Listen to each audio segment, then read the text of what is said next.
তো একটা বিড়ি দে, তাতে বান মারলো তোমায়। এই নে বিড়ি কা সিগারেট খা, তাতে বান মারবে। দেশলাইটা দে, তাতেও বান মারবে। আচ্ছা, এত এক্সপার্ট। ছেড়ে দাও। এই যখন আমার গুরু চলে যান তখন কোন রকম ভাবে তার সঙ্গে কন্ট্যাক্ট করে আমার বাড়িতে নিয়ে আসি। প্রথম দিন আমার মায়ের ঘরে বসে, আমার আসনে বসে আমাকেই বান মারে, তার রিটার্ন তার গায়ে লাগে।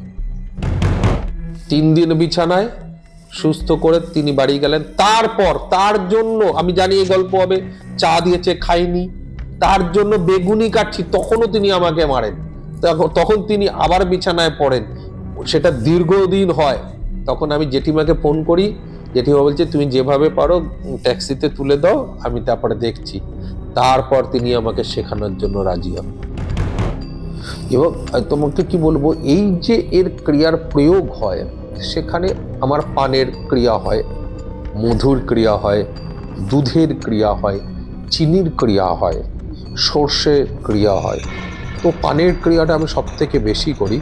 এই পানের ক্রিয়ায় যে আমি দেবীকে অর্পণ করি, সেই পানটা যখন আমরা ওইখানে আহারে প্রদান করতে যাই, সেখানেও তো আহার দেওয়ার সময় সেই পানটা নিজেকে খেতে হয়।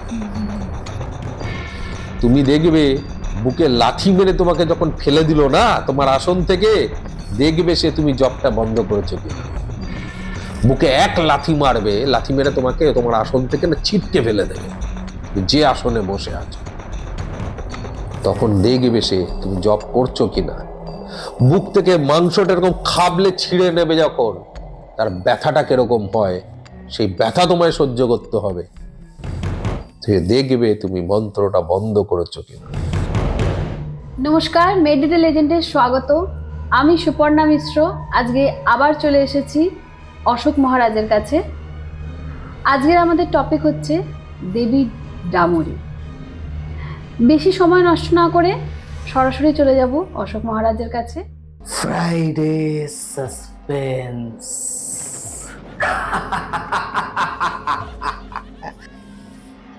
শুধুমাত্র মেডিটেল লেজেন্ড ওয়াইটি চ্যানেলে। রাত 9টায় আসবে গল্পের ধারা, রহস্য, প্রেম আর হাসির খেলা সারা। সত্যটা ভয়ঙ্কর। ডামরি দেবী, যাকে নিয়ে মানুষের কাছে অনেক রকমের ব্যাপারগুলো রয়েছে। যখন পডকাস্টের দুনিয়া আসেনি বা আমাদের ইউটিউব মাধ্যম আসেনি, তখন থেকে দেবী ডামরির উপাসনা আমি করে এসেছি।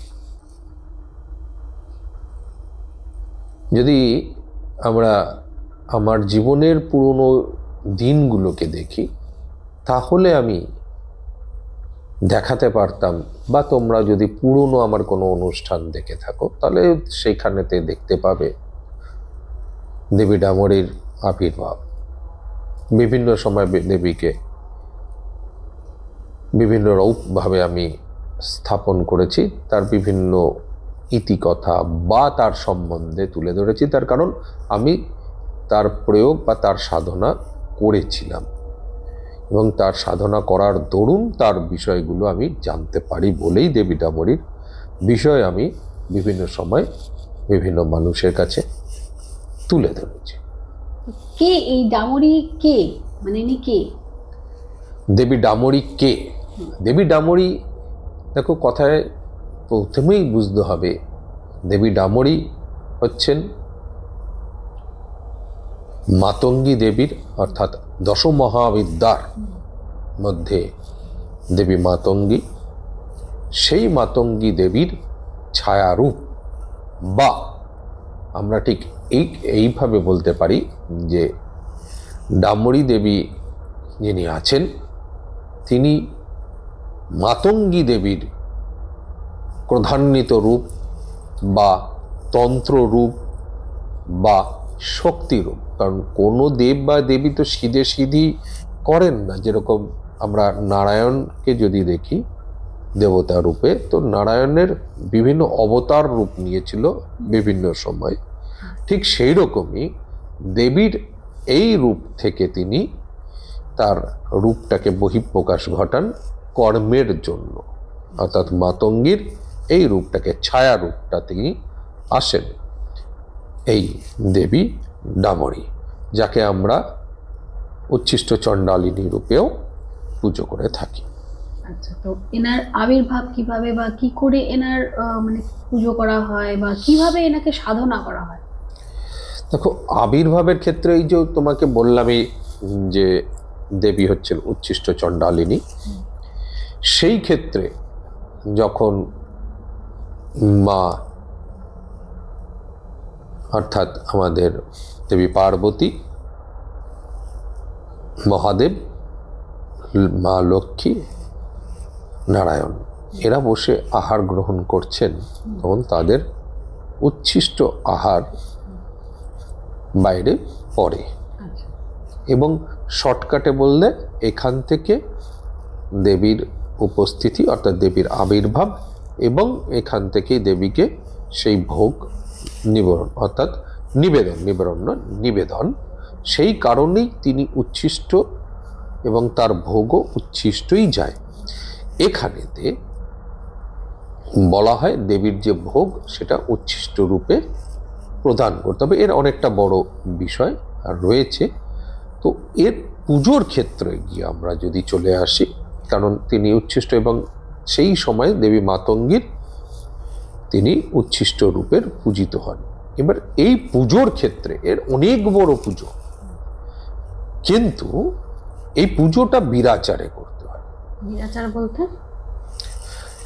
এই পুজোটার বিরাচারের ক্ষেত্রে যখনই যাবে তখনই একটা মজার বিষয় আসে। সেই বিষয়টায় আগে যাই, তারপরে আমরা এই বিষয়টায় আসব।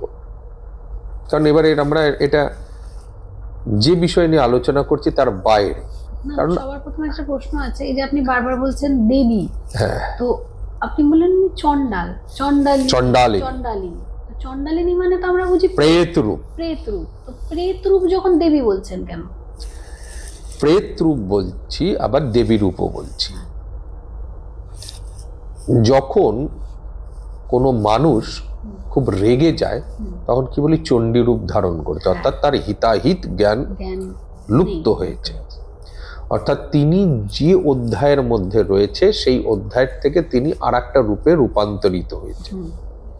এবং কোন সময় রূপান্তরিত হয়েছেন? কোনো বিশেষ কারণে বা বিশেষ কর্মের জন্য রূপান্তরিত হয়েছে। এইটাই দেবীর পরিবর্তন। দেবী বিশেষ কারণে তার রূপের পরিবর্তন করেছেন, এবং যেহেতু এটি ছায়া রূপের সৃষ্টি আছে তাই দেবীকে আমরা প্রেত রূপে ধরছি, কিন্তু আদতে তিনি দেবীরই অংশ। তাই যিনি সাধনা করেছেন, অর্থাৎ যে এই সাধনা করেছেন, সে কখনো তাকে প্রেত বলবেন না, তারা দেবী বলবে। কারণ আমরা যাই পুজো করে থাকি মহাশক্তিকে, সেটা সবাই হচ্ছে তাদের উপরূপ, উপদেবী অপদেবী, কিন্তু আলটিমেট সেই উপ বা অপতেই আসে। দেবী কথাটা আসে, দেবী থাকতে হবে তাকে, কারণ সে দেবীরই অংশ, দেবীর বহিরাগত কোনো কিছু নয়, অর্থাৎ দেবীর থেকে বা দেবতার থেকে তারা আসে। সেজন্য আমরা কখনো উপদেবতা অপদেবতা বলে থাকি, কিন্তু তারা এর এক একটাই পার্ট, সেই জন্য এরা এই পার্টের মধ্যে চলে যায়। তাই যতই দেবী ডামরী আমাদের প্রেত রূপের মধ্যে যাক গিয়ে, কিন্তু তিনি দেবী, তোমাকে বুঝতে হবে। এবার যখন আমরা এই বিষয় নিয়ে আলোচনা করব, কিছু মানুষের গাত্রদাহ হতে পারে। কেন গাত্রদাহ হবে? তার কারণ যে এ সাধনা করেনি আর যে মিথ্যাচার করে বেরিয়েছে, তাহলে কি করবে? সে তোমাকে দু চারটে গালিগালাজ করবে। বেশিরভাগ তো সবাই ভয় দেখিয়েই বেড়ায়, ডামরী মানে ভয় দেখানো, প্রেত ভূত। হ্যাঁ, সে তোমাকে গালিগালাজ করবে। কেন গালিগালাজ করবে? কারণ তার বাড়া ভাতে তুমি ছাই দিচ্ছ। এর আগে যেরকম আমরা কর্ণপিশাচিনীতে করিয়েছি, কর্ণপিশাচিনীতে যিনি কর্ণপিশাচিনী সাধনা করেছেন সে কোনোদিনও তোমাকে বলবে না যে এর বাইরে কর্ণপিশাচিনী। যে কজন এতদিন পর্যন্ত মিথ্যে কথা বলে এসছেন, সে কজন তোমাকে এই ধরনের কথা বলবে? আবার দেবী ডামরীর ক্ষেত্রেও হবে। তার জন্য তোমাকে দুটো গালি হজম করতে হবে। আর এবং যত তোমার এই গালি আসবে, বুঝে নেবে যে এ কোনো না কোনো ওই জ্যোতিষতান্ত্রিকই আছেন ভুলভাল যে তোমাকে গালি করছে। একদম। কারণ দেবী ডামুরিকে যখন তুমি আসবে, অর্থাৎ মাতঙ্গীর এই রূপে আসবে, তখন তুমি দেখতে পাবে তার একটা আলাদা জগৎ তৈরি করেন তিনি, এবং এটা হচ্ছে ইচ্ছে পূরণের জগৎ। আচ্ছা। এবং তার এই ইচ্ছে পূরণের জগতে আমরা ইচ্ছে পূরণ করি। কর্ণপিশাচিনী কি করছে? আমরা ইচ্ছে পূরণের জগতে এনেছি। ডামরিকেও কিন্তু ইচ্ছে পূরণের জগৎ। আমার অভিষ্ট সিদ্ধ হবে বলে আমরা তাকে সিদ্ধি লাভ করি। এই সিদ্ধি লাভের জন্য, পুজোর জন্য সব থেকে বেশি যে নিবেদনটা দরকার হয় তা হচ্ছে সঠিক মন্ত্র।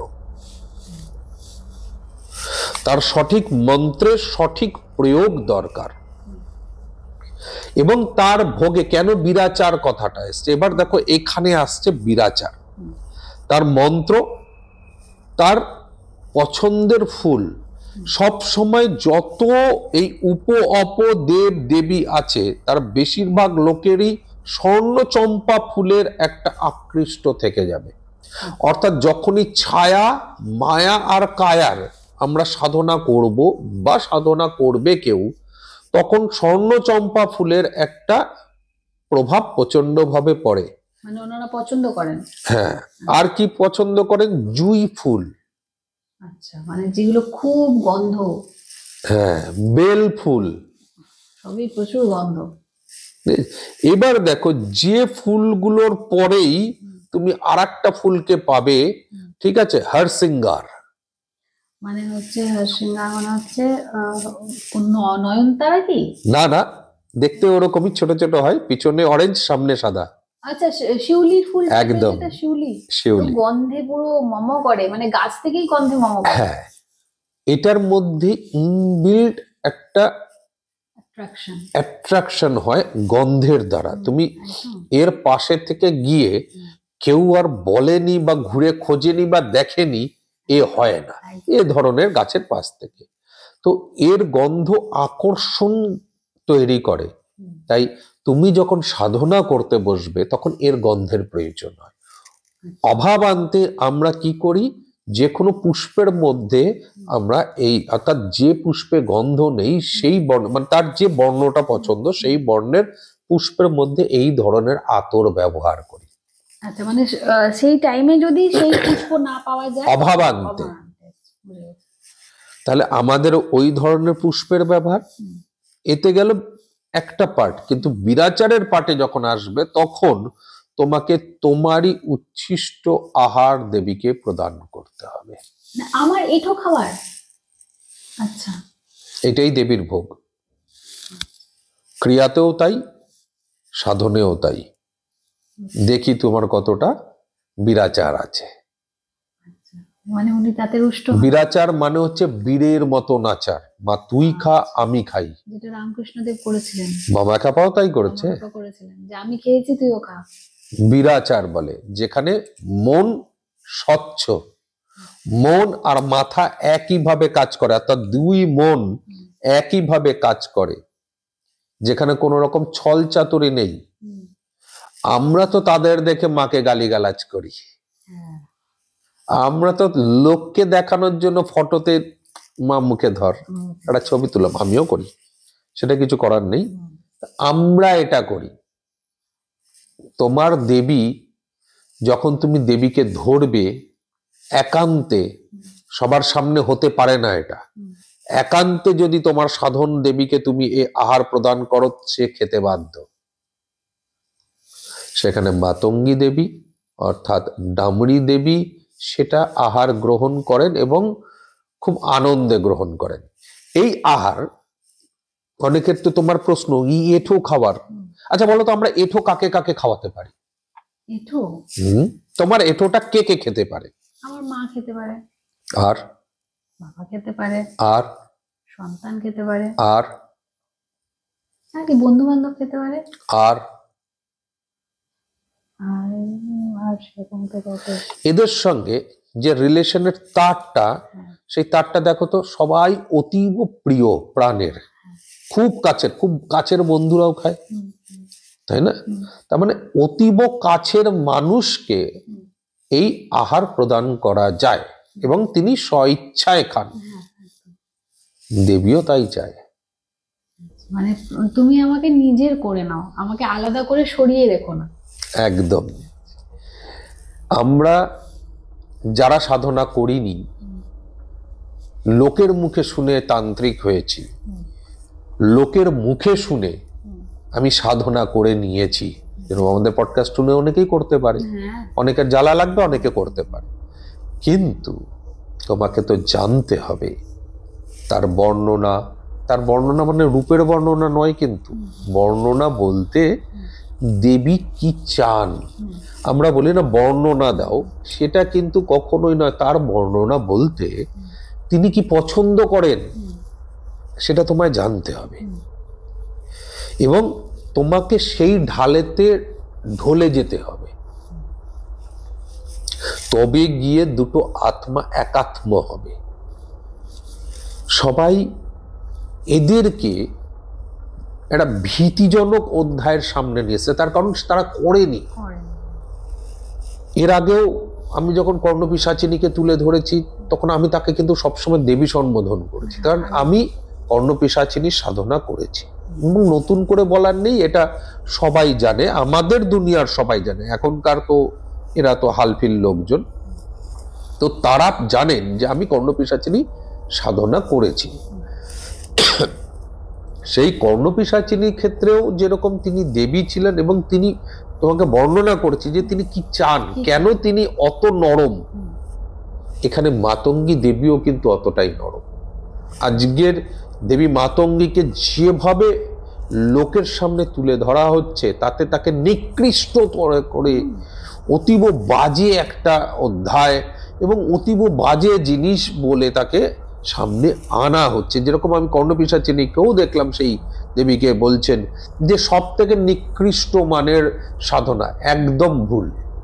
ইভেন এটা নিয়ে সিনেমাও হচ্ছে, এই মাতঙ্গী দেবী আর ডামুরিকে নিয়ে এই সিনেমা আমি দেখছিলাম সেদিনকে, পুরোপুরি ভুল, একদম পুরোপুরি ভুল।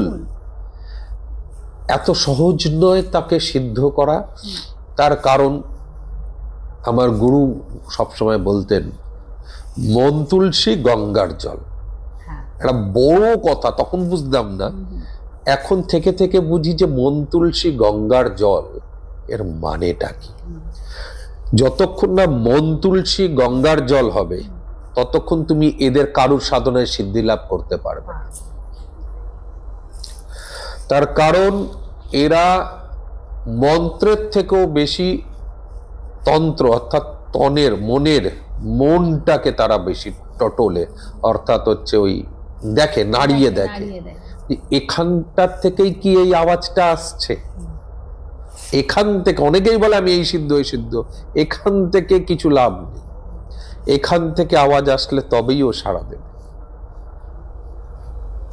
তো সেইখানেতে তিনি কখনোই কারোর ক্ষতি করেন না, কিন্তু মানুষ ভাবে যে উনি আমাদের। কেন ভাববে না? তুমি তো করোনি সাধনা। সেটাই, তুমি শুধু গল্প শুনেছো, তুমি ওই সিনেমা হয়েছে সেটা দেখেছো, কারণ পডকাস্ট শুনে নিয়েছো, কেউ ঢপ দিয়ে দিয়েছে, পডকাস্ট শুনে নিয়েছো, শুনে নিয়ে তুমি তার থেকে আর একটা নতুন কিছু বানিয়ে তুমি ঝেড়ে দিলে, অ্যাড করে।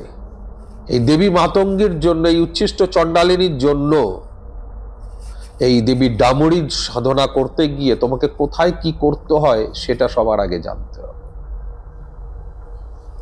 এই দেবী ডামুরির সাধনা ঘরের ভিতরে হয় না। আচ্ছা, তাহলে এনার পুজোর নিয়ম কি, মানে কিভাবে? আর ঘর করতে গেলে সেই একান্ত, সেই কর্ণপিশাচিনীর মতন একান্ত ঘর, মানে কোথাও আওয়াজ আসবে না, না হলে বেল গাছের তলায়। বেল গাছের তলায়? আচ্ছা, বেল গাছের তলায়,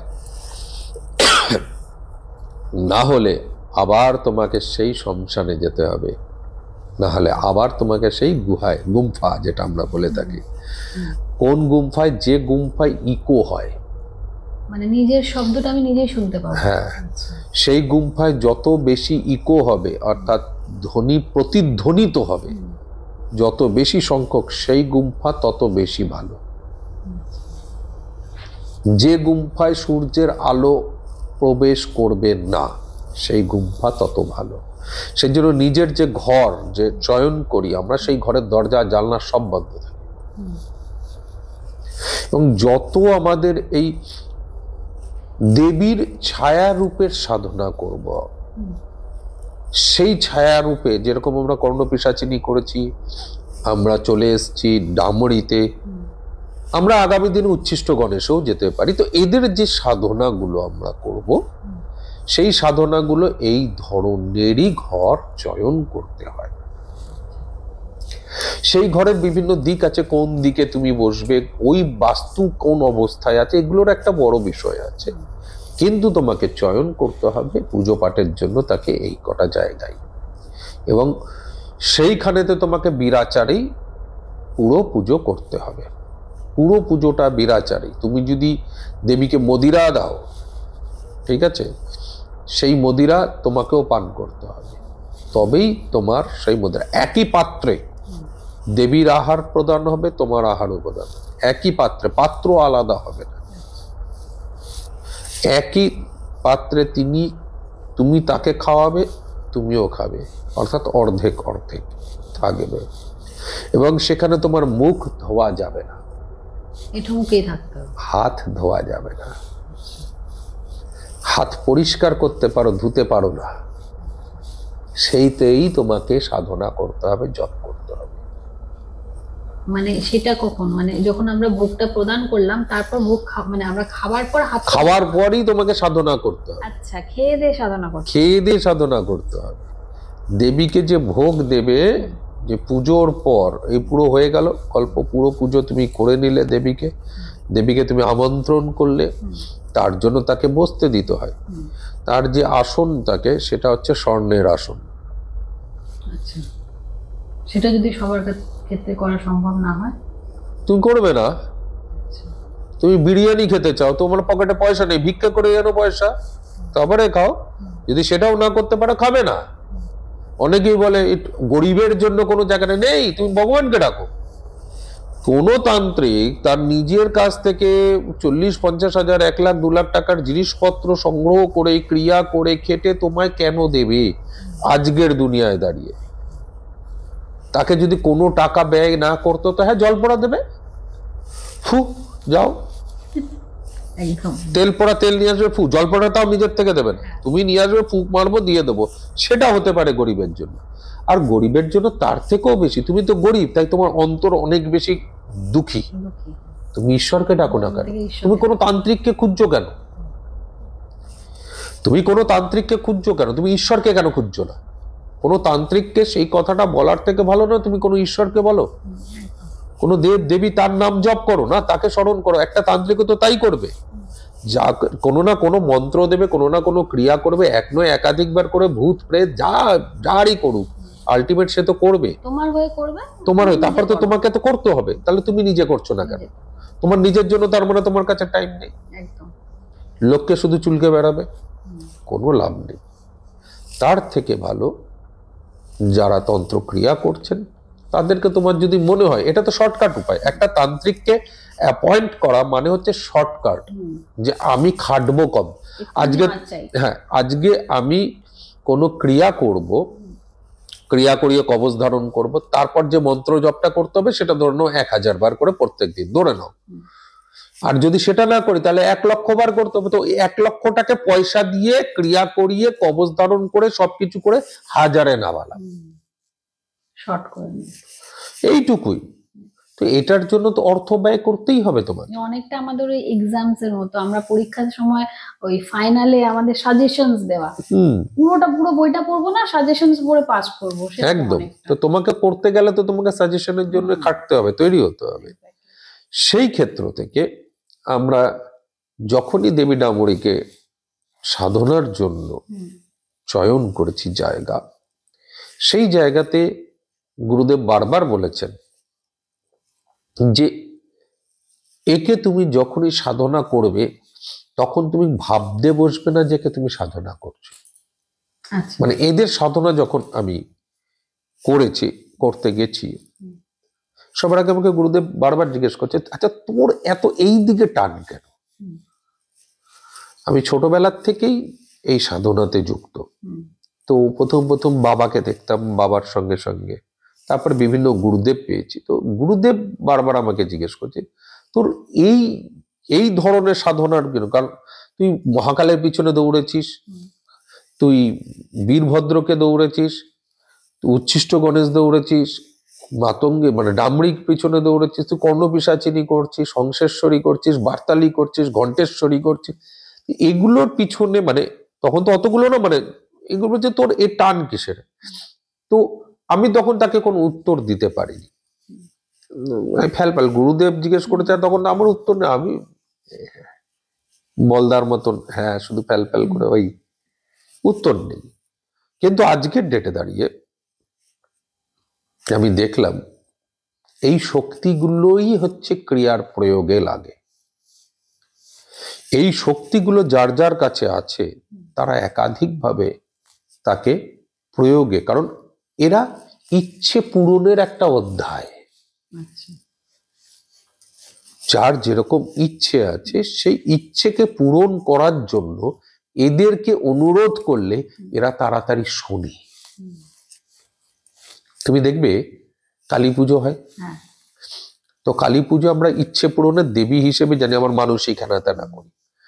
এই কালী পুজোতে দেবী কালী আসার আগে যে কোনো সাধনা আমি যে তারা সাধনা করেছি, দক্ষিণা কালীর সাধনা করেছি, এদের যখন আমি সাধনা করেছি, তো যে কোনো সাধনায় আমি দেখেছি তারা আসার আগে এই ছায়া আর কায়ারা আসে।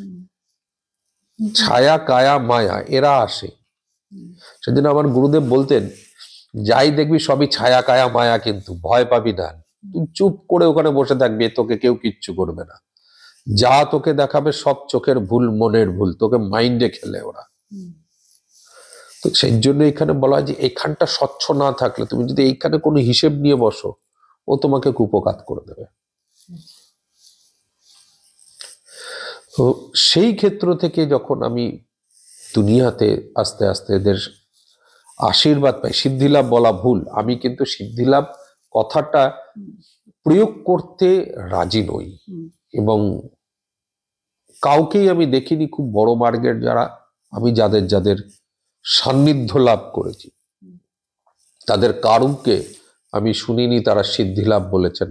তারা বরাবর বলে এসছেন তাদের সান্নিধ্য লাভ করেছি, আশীর্বাদ পেয়েছি। সিদ্ধি মানে বিজয় লাভের মতন। এখানে সিদ্ধিলাভ তাকে ডেকে তার আশীর্বাদ, সে কি চাও এটাই বলেন যে দেবী তোমার আশীর্বাদ চাই, আমি যখনই স্মরণ করব তখনই তুমি এসো, আমার এই উদ্দেশ্য যে যেরকম উদ্দেশ্য নিয়ে আমার এই উদ্দেশ্য, তুমি আমার এই উদ্দেশ্যকে পূরণ করো। এইভাবেই কিন্তু সাধনাগুলো করা হয়েছে বা করা হয়। আমার গুরুদেব তাইভাবেই আমাকে শিখিয়েছেন যে এগুলো এইভাবে করবি, তাহলে দেখবি তারা খুব তাড়াতাড়ি সন্তুষ্ট হবে। আজকের তথাকথিত খুব কষ্ট লাগে কিছু মানুষকে যখন দেখি তারা অনেক বেশি সিদ্ধ হয়ে গেছেন, তখন নিজেকে মনে হয় সত্যি কি আমি সাধনা করেছি। আজকে সবাই তান্ত্রিক হতে চান, তাকে প্রশ্ন করি তুই কেন তান্ত্রিক হবি, তখন বলে লোকের উপকার করব, বশীকরণ, মারণ, বিদ্বেষণ, বিভিন্ন ক্রিয়া। আমি কাউকে দেখলাম না যে বললো আমাকে একটু সাধনা দিন, আমি সাধনা করব। মানুষের উপকারের জন্য এত বেশি হিতাকাঙ্ক্ষী, কারণ নাম হবে, যশ হবে, প্রতিপত্তি হবে, এই লোভেতে আজকে সবাই তান্ত্রিক। আজকে সবাই তার অভিজ্ঞতা শেয়ার করে, কিন্তু সত্যি কি সবাই অভিজ্ঞ? তার অভিজ্ঞতায় আছে? আজকে যদি আমরা তার অভিজ্ঞতাগুলোকে ক্রস করি তাহলে তার উত্তরই পাবো না খুঁজে, তারা উত্তর দিতে পারে না। আজকে দেবী ডামরিকে লোকে কেন এত বাজে বলছে? তিনি তো বাজে নন। আজকে এত এত উচ্চ মার্গের একজন দেবী, আমরা তো বলছি মাতঙ্গীর একটা রূপ, মাতঙ্গী মানে তো আমরা বুঝি দশ মহাবিদ্যা, সরস্বতীর তন্ত্ররূপ, দশ মহাবিদ্যার একটি পার্ট দেবী মাতঙ্গী। তো তার একটা রূপের আমি পুজো করছি, তাকে আমি খারাপ বলছি। তার মানে আমি কত বড় অজ্ঞ যে আমি সেই কথাটা বলছি যে মাতঙ্গীর এই রূপ দেবী ডামরি খারাপ, এবং অলরেডি তাকে নিয়ে সিনেমা হয়ে গেল ওইভাবে। আবার এক একজনের তো পডকাস্টে দেখছি দেবী মানে ডামরি তার ঘাড়ের উপরে পা দিয়ে ফেলছে, এই অবস্থা, তার কাঁধের ওপরে উঠে পড়ছে। মানে ওই আর একজনের ইসেতে সেই হয় না সেই গল্পটা ওর কাঁধে, বেতাল, বিক্রম বেতাল, না আরে ওর গল্পেতে সেই কাঁধে উঠে বসেছিল তারানাথ তান্ত্রিকের গল্পের এক একজন, মানে ওইটাকেই এখন করে ফেলেছেন এইখানে এসে যে দেবী ডামরি তার কাঁধের ওপরে দাঁড়িয়ে পড়ছে। মানে দেবীকে কোথায় নিয়ে যাচ্ছে সেটা সবার আগে বোঝার, যে তাকে আমি কোথায় নামিয়ে নিয়ে আসছি। এইগুলো আজকের দিনের মানুষের কাছে পাঠাচ্ছে খবর। সেই কারণেই তোমাকে যখন তুমি কোনো সঠিক জিনিস বলবে, কেউ বলবে বুঝলু কি, ওই বলে বলুক গিয়ে। আমার গুরুও বলতো, বাবাও বলতো, বিদ্যে তোর কেউ নিতে পারবে না, একদম এই বিদ্যে তোর কাছে আছে, তুই জানিস, কোনোদিনও খুলে রাখবি না, তাহলে কেউ চুরি করতে পারবে। তাই আমি এই বিদ্যে কাউকে শেখাই না। তো মাতঙ্গীর আজকে তোমাদের পডকাস্টের মধ্যে কেন বারবার, কারণ আমার নিজেরও পডকাস্ট করা হবে, আমি বারবারই মানুষের কাছে তুলে ধরতে চেয়েছি যে এরা কখনো খারাপ নয়। দেখো, সব দেবী দিয়ে ক্ষতি করা যায়, সব দেবী দিয়েই উপকার করা যায়, এরা খারাপ নয়। এদের নামে যে খারাপ রটে বেড়াচ্ছে সেটা কিন্তু ভুল। তাহলে দেবী ডামরিকে দিয়ে কিভাবে উপকার করানো হয়, মানে কিভাবে উপকার করেন উনি? কিভাবে উপকার হয় না সেটা বলো, কিভাবে উপকার হয় তো পরের বিষয়। আচ্ছা, দেবী ডামরিকে অনেকভাবেই উপকারে আনা যায়, কারণ তিনি ইচ্ছে পূরণের দেবী। কিছুক্ষণ আগে তুমি কি বললে, সরস্বতীর এই রূপ। দেবী সরস্বতীর কোন রূপ, বা দেবী সরস্বতীকেই আমরা কেন পুজো করি? বিদ্যা হয়ে গেল না, শক্তি রূপে। তাহলে দেবী সরস্বতীর সাধারণ রূপ, তার দুটো রূপ, নীল সরস্বতী, আর আবার এদিকে আমরা মাতঙ্গীতে আসি। তাহলে মানে তন্ত্রোক্ত উপায়, অর্থাৎ শক্তির সাহায্যে ইচ্ছে পূরণ করতে পারি আমরা পড়াশোনার ক্ষেত্রে। শুধু কি পড়াশোনার ক্ষেত্রেই সরস্বতীর প্রয়োগ আছে? কলাক্ষেত্রে, মানে আর্টের ক্ষেত্রে। আবার এই সরস্বতী জিহ্বাগ্রে বসে, বলা হয় সরস্বতী তথাস্তু বলবেন, জিহ্বাগ্রে বসে মানুষকে কন্ট্রোল করে। শুধু মানুষকে কন্ট্রোল করে এটা নয়, তুমি একটি রামায়ণের চরিত্রে গেলে, কুম্ভকর্ণ যখন জেগে উঠেছিল সাধনায়, তখন কুম্ভকর্ণ যে সাধনা করেছিল সেই সাধনায় তিনি যা বর চাইতেন, সেই বরটাকে যাতে না চাইতে পারে তার জন্য দেবতারা সরস্বতীকে তার জিহ্বাগ্রে বসিয়ে বলেছিল 6 মাস ঘুমবো, 6 মাস জাগবো। আচ্ছা, মানে সরস্বতী সবসময় আমাদের, মা সরস্বতী সবসময় আমাদের জিহ্বাতে থাকেন, একদম উনি নিজের মতো করে আমাদের সাথে আমাদের সঙ্গে খেলতে পারেন। আচ্ছা আচ্ছা, ব্যাপারটা বুঝতে পেরেছো? মানে ওটা কুম্ভকর্ণ বলতে চাইনি, ওটা বলানো হয়েছে। দেখবে এখানে আমি তো বলতে চাইনি, বলে ফেলেছি। অনেক সময় এরকম হয়, মন্দিরে গিয়ে ভেবে গেছি অনেক কিছু বলবো, মায়ের কাছে গিয়ে এই বলবো, এই চাইবো, ওই চাইবো, সামনে গিয়ে সব ভুলে গেছি, কিছু বলিনি। দেখলাম, কানলাম, টানলাম, চলে এলাম, এরকম হয়। একদম একদম হয়। নরেন যখন গেছিলেন বারবার কি বলেছেন ঠাকুর, চেয়ে নিয়ে যা, হ্যাঁ, চেয়ে চাইতে পারেনি, কিছুতেই কি বলছে, জ্ঞান দাও, বিদ্যা দাও, বুদ্ধি দাও, আর বৈরাগ্য দাও। ও কিন্তু সন্ন্যাসী সেই কারণেই হলেন। 3 বার গেছে, 3 বারই এরকমই বলেছে, তাই না? সেই জিনিস দিয়েছেন, জ্ঞান দিয়েছেন, তাকে অপুরন্ত জ্ঞান দিয়েছেন, যার জ্ঞানেতে আজকে বাঙালি এখনো বাঙালি নামে সারা দুনিয়াতে পরিচিত।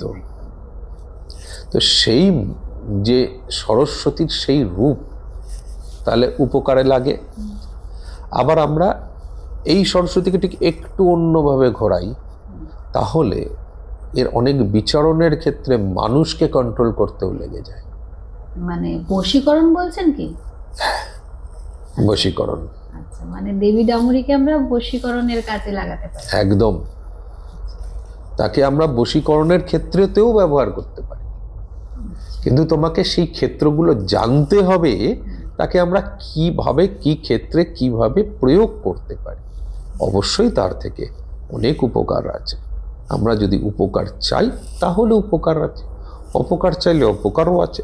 ছুরি, তুমি সবজি কাটো আর গলা কাটো, যেটা কাটবে তোমার উপর নির্ভর করবে, অর্থাৎ সাধকের ওপর নির্ভর করবে, একটা তান্ত্রিকের ওপর নির্ভর করে না কখনো কোনো দেব দেবী, উপদেবী উপদেবতা বা অপদেবী অপদেবতার চলন। একটা সাধকের ওপর নির্ভর করে, কখনো কোনো তান্ত্রিকের ওপর নির্ভর করে না। তাহলে সাধক আর তান্ত্রিকের তফাৎটা তোমায় এখানে বুঝতে হবে, যে একজন সাধক তান্ত্রিক হতে পারেন, কিন্তু একজন সাধারণ মানুষ অর্থাৎ সাধারণ লোক তান্ত্রিক থেকে সাধক হতে পারেন না। অর্থাৎ ভেগদারি তান্ত্রিক কোনো দিনও এদেরকে পরিচালনা করতে পারবেন না। একজন সাধক যিনি সিদ্ধি লাভ করেছেন তিনি এদের প্রয়োগ করতে পারবেন। আজকে 20 বছর আগে আমি যখন দেবী ডামরিকে নিয়ে মানুষের সামনে তুলে ধরেছি, আমার ক্লায়েন্টদেরকে দেবী ডামরির প্রয়োগ আছে, তার আহার আছে, তার ক্রিয়া আছে, সবসময় বলে এসছি, তখন মানুষ কিছুই জানতো না। আজকে তো এই বিভিন্ন রকম যে যার গুলগপ্প গালগপ্প আর এই গালগপ্পের সিনেমা যেখানে অপভ্রংশে ভরা, তাদেরকে দেখে দেবী ডামরিকে ছিছি করে যাচ্ছে।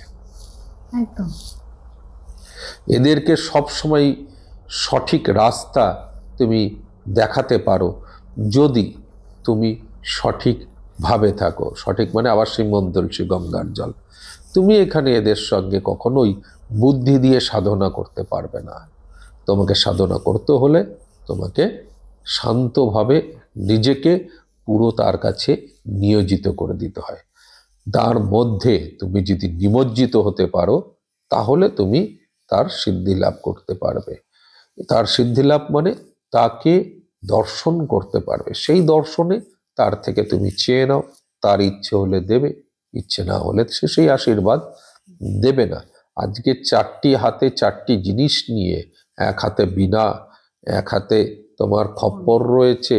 তো এই যে বিভিন্ন সময়ে তিনি বিভিন্ন রূপের মধ্যে আসছেন। আমি যখন দেবী মাতঙ্গীর একটা রূপ দর্শন করি, যখন আমি তার সাধনা করি বহু বহু বহু বছর আগে, তখন আমার বাবা জীবিত, বাবা হাতে ধরে আমাকে এই মাতঙ্গীর সাধনা করিয়েছিল। তো সেইখানেতে আমি যখন একটা ঘর, মানে আমার ঘরটায় আমি, তখন আমার এই সব খুলে দিতে হয়েছে, খাটপাট সব খুলে পরিষ্কার সাইড, আমি এর সাধনা করছি। তো মোটামুটি 14 দিনের গল্প, মানে শুরুতে 14 দিনের গল্প, গল্পটা কিন্তু কোনোদিনও 14 দিনের না, ঠিক আছে? এখানে কাউকে জিজ্ঞেস করবে 13 দিন 14 দিনের সাধনা, সাধনা কোনোদিনও দিন হিসেবে হয়। আমাকে শুধু একটাই জিনিস বলেছিল, মাথায় ঢুকিয়ে রেখেছিল, যে যতক্ষণ না হবে ততক্ষণ তুই বেরোবি না। 14 দিনের মানে টোকটা দিয়েছিল আমাকে 14 দিনের, এই 14 দিনে হয়ে যাবে, তুই বস, 14 দিনে হয়ে যাবে। আমাকে যদি বলতো আনলিমিটেড এর কোনো ঠিক নেই, মানে আগে ভয় দেখায়নি। 14 দিনে সব ঠপ গুছিয়ে টুচিয়ে সব কিছু করে, ওই বাজেট বলা হয় আমাদের, মানে একটা জল চৌকি, জল চৌকির একটা হিসেব আছে, হাতের জল চৌকিটা হবে, এটা আম কাঠের জল চৌকি হতে হয়, কতটা উঁচু হবে, মানে এই কতটা উঁচু হবে, হাত হবে। তো সেই বাজেটকে পাতা, তার উপরে কাপড় পাতা, তার উপরে বিভিন্ন রকম জিনিস স্থাপন করা হয়, একটা ঘট স্থাপন করতে হয়। যে যে দেবী, যেরকম বগলা হলে হলুদ, অন্যান্য দেবী হলে লাল, কখনো সাদা, কখনো সবুজ, যে যে দেবী যে যে রংটাকে পছন্দ করেন সেই ঘটের রং সেটা হয়, এবং জলের বর্ণটাও সেটা হয়। জলের বর্ণ কিভাবে পরিবর্তন? তখন রং গলতে হয় ওর মধ্যে। এবার আগেকার লোক হচ্ছে ওই বিভিন্ন রকম ফুল দিয়ে ব্যাপারটাকে ঘটনা ঘটাতো, আমরা রং দিয়ে ব্যবহারটা করি, হালকা করে একটু কালার, ইটেবল কালার যেগুলো আমাদের আছে ওই কালার গুলো দিই, ব্যাস। এবার আমরা ওটাকে ট্রান্সফর্ম করি। তারপর হচ্ছে চাল, চাল দিতে হয়, চালের ওই যন্ত্রমটাকে অঙ্কন করতে হয়। দেখো, যাদেরই সাধনা তুমি করবে তাদেরকে স্থাপন করতে হয়, আহ্বান করতে হয় এবং স্থাপন করতে হয়। তুমি স্থাপন কোথায় করবে সেটা নির্ভর করে। তো ওই চালের স্তন্ডিল বানাতে হয়, মানে যন্ত্রম অঙ্কন করতে হয়, সেই যন্ত্রম অঙ্কন করে তার উপরে দীপক দিতে হয়। এবার এই দীপকের মধ্যে তিনি আসবেন আর বসবেন হচ্ছে স্বর্ণের পিঁড়ির মধ্যে। আচ্ছা, সব দেবীরই কিন্তু একটা করে আসন আছে, আমি কিন্তু কর্ণপিশাচিনীর আসনের কথা বলিনি। কর্ণপিশাচিনীতে তো আপনি বলেছিলেন সব দেহের উপরে। সেটা তো আমাকে সাধনা করার উপযুক্ত হতে হবে, অর্থাৎ কর্ণপিশাচিনীকে আমি যে সাধনা করব তার জন্য যে মালাটা প্রয়োজন সেই মালাটা সংগ্রহ করতে হবে, তো সেটার জন্য সব সব সাধনা করতে হবে, হ্যাঁ, সবকে জাগাতে হবে, জাগাতে হবে। অনুমতি এটার ক্ষেত্রে সেটা নয়, না। ওটা তো তুমি সব নিয়ে এলে, এবার তো যখন তার জব করছো তাকে ডাকলে তো সে কোথায় আসবে, বসবে কোথায়? হ্যাঁ, তার বসার জায়গা দিতে হবে। সবাইকে বসার জায়গা দিতে হবে, কিন্তু কর্ণপিশাচিনীতে আমি সেটা বলিনি, ইচ্ছাকৃত বলিনি। আচ্ছা, এখানে যেরকম বললাম স্বর্ণের আসন দিতে হবে, কর্ণপিশাচিনীকেও আসন দিতে হয়। আচ্ছা। দেখি বাবারা বলে কিনা। একদম একদম একদম কিছুটা সাসপেন্স থাকা দরকার। সেটা তো আমার শিষ্যদের জন্য থাকবে। হ্যাঁ, আমার শিষ্যরা তাহলে লোকের সঙ্গে ফাইট করবে কি করে? একদম একদম। আমার 1 2 4টে যে শিষ্য আছে তারাই তো সেটা জানবে, আমার সন্তান জানবে।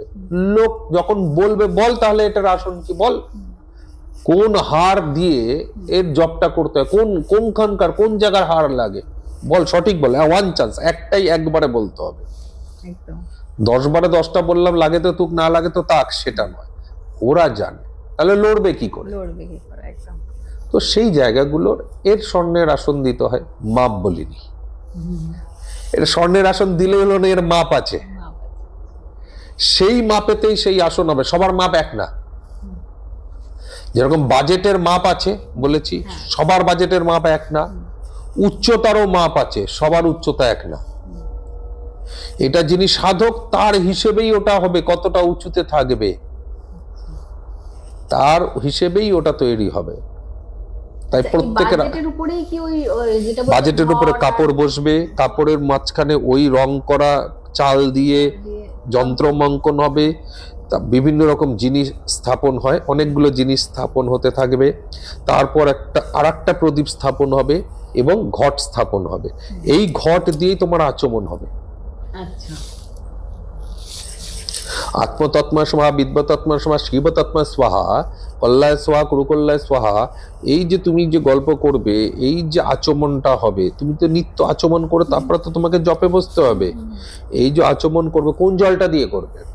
ওই জলটা দিয়ে করবে। ওই জলটা দিয়ে। এই প্রদীপ ততদিনই জ্বলবে যতদিন না দেবী উপস্থিত হবেন। এই প্রদীপেরও সাক্ষী প্রদীপ রাখতে হবে। এই প্রদীপের সাক্ষী প্রদীপ। হ্যাঁ, দীপকের তো সাক্ষী দীপক রাখতে হবে। আচ্ছা, সেটা কিরকম? সেটা কিরকম? যজ্ঞ দেখেছো কখনো? হ্যাঁ, যজ্ঞের প্রত্যেকটার সাক্ষী অগ্নি থাকে। আজকে ছোট করে বলছি, কেউ জেনে যাবে, জানুক, লোকের জানানোর জন্য। দেখবে এখানে ঠাকুরমশাই সব কাঠি ধরিয়ে ঘুরিয়ে একটা কাঠিকে বাইরে রাখেন, হ্যাঁ, হ্যাঁ, হ্যাঁ, হ্যাঁ। সাক্ষী।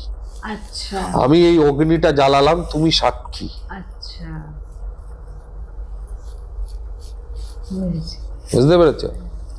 এই সাক্ষী থাকার কারণ, কোনোদিনও যদি ধর ওখানে তো দীপক নিবার জায়গা নেই, নিভতে পারবে না। দীপক নিভে গেলে এই সাক্ষী সেই তাকে স্থাপন করতে পারে, আবার জ্বালাতে পারে। হ্যাঁ, আর কোনো অগ্নি। তাই এও সারাক্ষণই প্রজ্বলিত থাকবে। এ নিভে গেলে তোমার ওই নিভে গেল, আর ব্যাস হয়ে গেল, তোমার গল্পটাই শেষ। আচ্ছা, তো এই সাক্ষী সেখানে থাকবে। বিভিন্ন রকম জিনিস, যার যার যেরকম যেরকম সুপুরি, কর্পূর, লবঙ্গ এবং অনেকগুলো জিনিস, এগুলো বিভিন্ন রকম জিনিস মানে প্রয়োজন হয়। 7টা ঢিপি, কার কার যেরকম বিভিন্ন রকম জিনিসের প্রয়োজন, বিভিন্ন ঢিপি করে করে করে করে স্তূপ স্তূপ করে করে করে করে সাজাতে হয়। স্তন্ডিলকে মানে ওই যন্ত্রমকে অঙ্কন করতে হয়, যন্ত্রমের মাঝখানেতে প্রদীপটা জ্বালাতে হবে।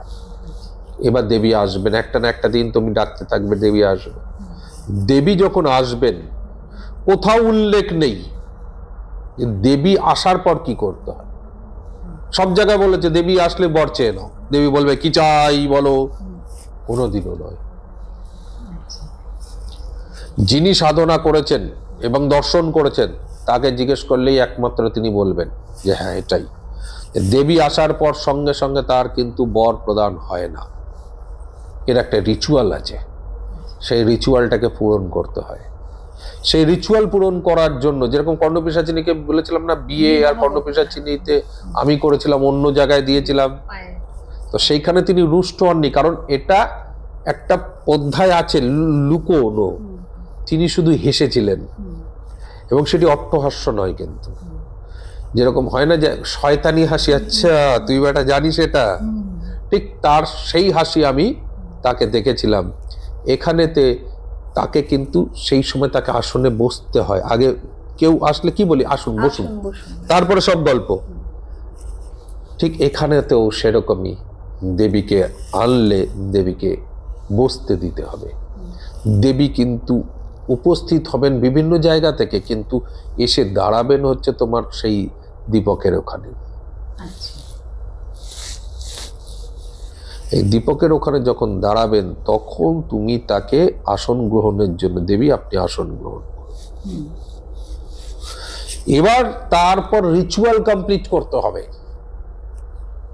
এনার ক্ষেত্রে রিচুয়ালটা কি? পুজো করতে হবে, তোমাকে পুজো জানতে হবে। তো তিনি এলেন আর দাও আমাকে টাকা, এ করলে তো হবে না, রিচুয়াল করতে হবে। কেউ বাড়িতে লোক এলে কি করি? খাবার দাবার, জল খাবার দেওয়া, জল খাবার দেওয়া, কুশল মঙ্গল সবকিছুর গল্প। আমাদেরও সেরকম জল খাবার দেওয়া, পুজো পাঠের ফুল দেওয়া, ফল। এবার আমরা জেনারেলি এখানে মাছ মাংস মদিরার ব্যবহার করতে পারি, আবার ফলেরও ব্যবহার করতে পারি। তুমি কি উদ্দেশ্যের গল্পে যাচ্ছ তার উপর নির্ভর করবে তুমি কি আহার ব্যবস্থা রাখবে। নিত্য আহার দিতে হবে, ওই আহারটাই হচ্ছে তার গল্প, বুঝতে পেরেছ? এবং সেইখানে একাত্ম হতে হবে। দেবীকে দেবে, দেবী খাবে, তুমি খাবে, তুমি খাবে, দেবী খাবে। এইখানে একাত্ম হলে তবে গিয়েই সেই ডাকেতে তিনি তোমার সময় অসময়ে সাড়া দেবেন। তারপর তিনি বলবেন তোমার আত্মীয়তাতে আমি সন্তুষ্ট হয়েছি, তোমার সাধনায় আমি তুষ্ট হয়েছি। দুটো কথার মধ্যে কিন্তু তফাৎ আছে। এই ওয়ার্ডই ব্যবহার করবেন, কারণ আমি এই ওয়ার্ডটাই পেয়েছি তার থেকে। এবং আমি সবসময় তো আমরা উপদেবীর গল্প বলেছি, আমি যখন দেবী সাধনা করেছি, মা তারার দর্শন লাভ করেছি, তখনও তাই কিন্তু পেয়েছি। তিনি আমাকে দিয়ে গেছিলেন যে সামগ্রী, সেই আমি তোমার সাধনায় তোমার ডাকেতে আমি তুষ্ট হয়েছি, তুমি এই উপহার গ্রহণ করো। আমি তার কাছে কিছু চাইতে পারিনি। গল্প এই সরস্বতী শয়তান কত রকমের হয়, এ আমার তখন জিভে বসেছে। ঠিক সেরকমই যখন যখন আসেন তখন তাকে তারা এই ওয়ার্ডগুলো বলেন। এই ওয়ার্ড বলার পর তখন তোমাকে নিবেদন করতে হয়। তিনি বলবেন না কি বর চাই বল, নিবেদন করতে হয়। যা করযোগে নিবেদন, আমার এই ব্যাপার আছে, অনুরোধ করা যেটাকে বলা হয়, করযোগে নিবেদন। তুমি এমনি এমনি করলে হবে না। আজকে সব যেগুলো করছে জিজ্ঞেস করবে তো এরা যে এত বলছে কিভাবে কি সাধনা করে। আজকে যার তার নামে যা ইচ্ছা বলে দিচ্ছে, এ নিম্নমানের, মানে একজনের মুখে শুনেছেন নিম্নমানের তন্ত্র সাধনা হয়ে গেল, এই নিম্নমানের তন্ত্র সাধনা। কিসের নিম্নমানের সাধনা? সাধনাই, তার আবার নিম্ন আর উচ্চ কিসের? তুমি নিম্ন আর উচ্চ কিসের আছে? শ্রদ্ধা। শ্রদ্ধা তো মহাশক্তিকে তুমি আহ্বান করছো, তুমি যেভাবে পারো আহ্বান করো, তোমাকে শক্তির আহ্বান করতে হবে। এবং সবকটি জিনিসই সবই তো ছায়ারূপী হচ্ছে তোমার অসুরী বৃত্তি। এবার তুমি হচ্ছে ছায়ার ছায়াকে যদি ডাকো, তারা অসুরী বৃত্তিতে আসবে। একদম।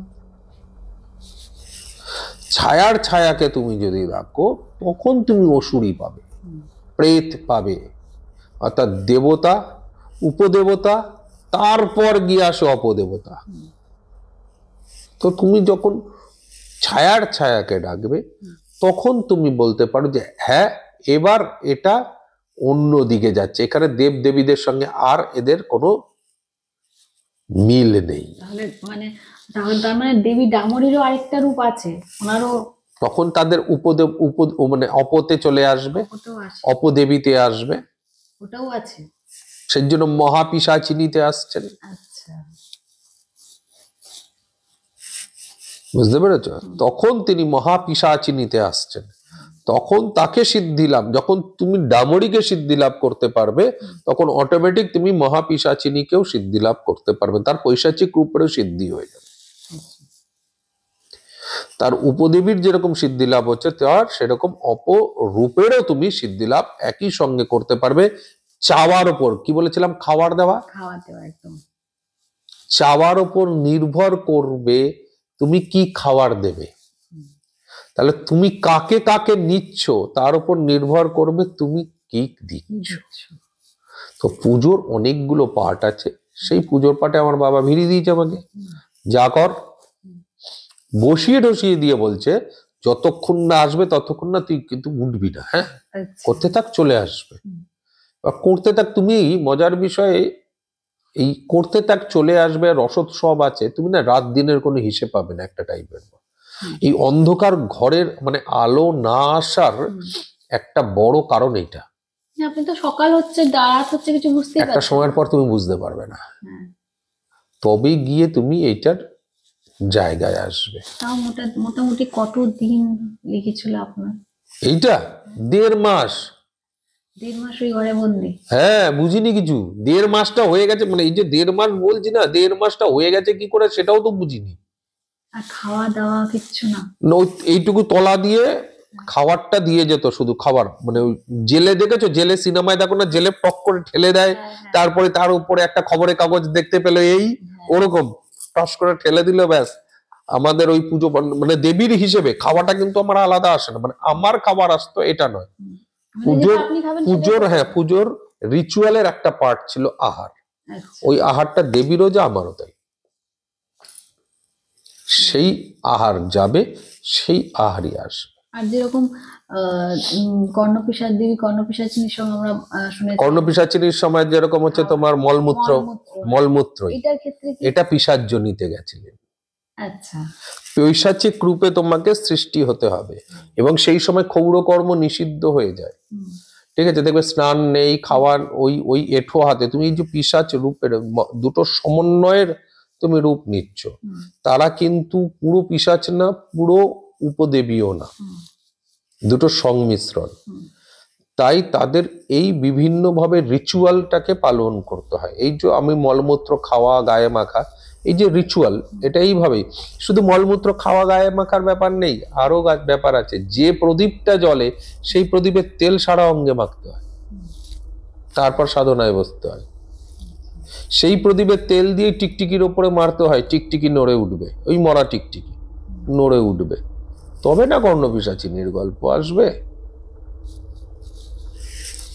ঠিক সেই রকমই এই ডামরি দেবীকে যখন তুমি মাংস, মদ, মাছ দেবে, সঙ্গে আবার ফলও দেবে, তখন দেবী উপ আর অপ সংমিশ্রণ হবে। বুঝতে পেরেছ? সেই জন্য আমার উচ্ছিষ্ট চণ্ডালিনী অর্থাৎ দেবী ডামরির যখন ক্রিয়া হয় আমার, তখন ক্লায়েন্টদের এই আহার প্রদান করে দেবীর জন্য। মাছ মাংস খাবার এগুলো যায়, তার যোগ্য হয়, তাকে আহ্বান করা হয় সকালবেলা, রাত্রিবেলা তার আহার প্রদান করা হয়।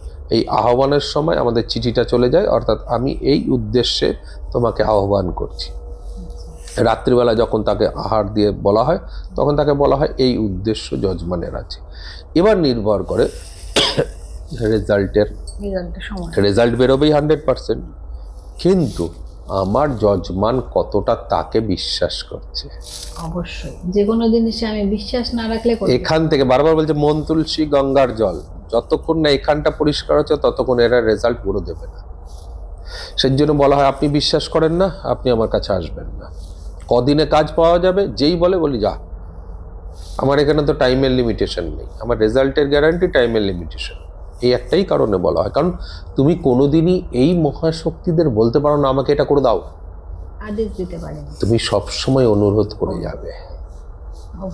সব দেবীদের পরপর রিচুয়াল অনুসারে কাজ করবে, কবচ এলো ধারণ করলে, অর্থাৎ তাদের সঙ্গে তোমার কানেক্টিভিটি হলো, মন্ত্র জপ করে যাবে। মন্ত্র জপ মানে কন্টিনিউ তুমি তোমার প্রেয়ার করছো তাকে, আমার এটা করে দাও, আমার এটা করে দাও, আমার এই যে বশীকরণ, অমুক আমার প্রতি বশীভূত, অমুক আমার প্রতি বশীভূত, কন্টিনিউ প্রেয়ার করে যাচ্ছ। দেন তিনি দেখবেন যে না, এ সত্যি সত্যি ডাকছে, তথাস্তু। এই যে তথাস্তু বলে না, সবসময় বলবি না খারাপ কথা, তথাস্তু বললেই গেল। সবসময় বলে বিশেষ করে বলে সন্ধ্যেবেলা একদম বাজে কথা বলতে নেই, মা সরস্বতী সবসময় জিহ্বায় লেগে থেকে কখন তথাস্তু বলবে। তথাস্তু বলে দেবে, ব্যাস হয়ে গেল। কিন্তু সেই দেবীর সাধনা হচ্ছে আমার দেবী ডামরি, যাকে তুমি অন্য কোনোভাবে পাবো না, পাবে না। এটা খুব মজার দেবী। দেখতে কিরকম, মানে যেমনি কর্ণপিশাচিনীর আপনি একটা রূপ বলেছিলেন, ইনি দেখতে কিরকম? ইনি সেই মাদকপূর্ণ দেবী কিন্তু হন না। আচ্ছা, কর্ণপিশাচিনীর ক্ষেত্রে তিনি মাদকতা জাহির করেন।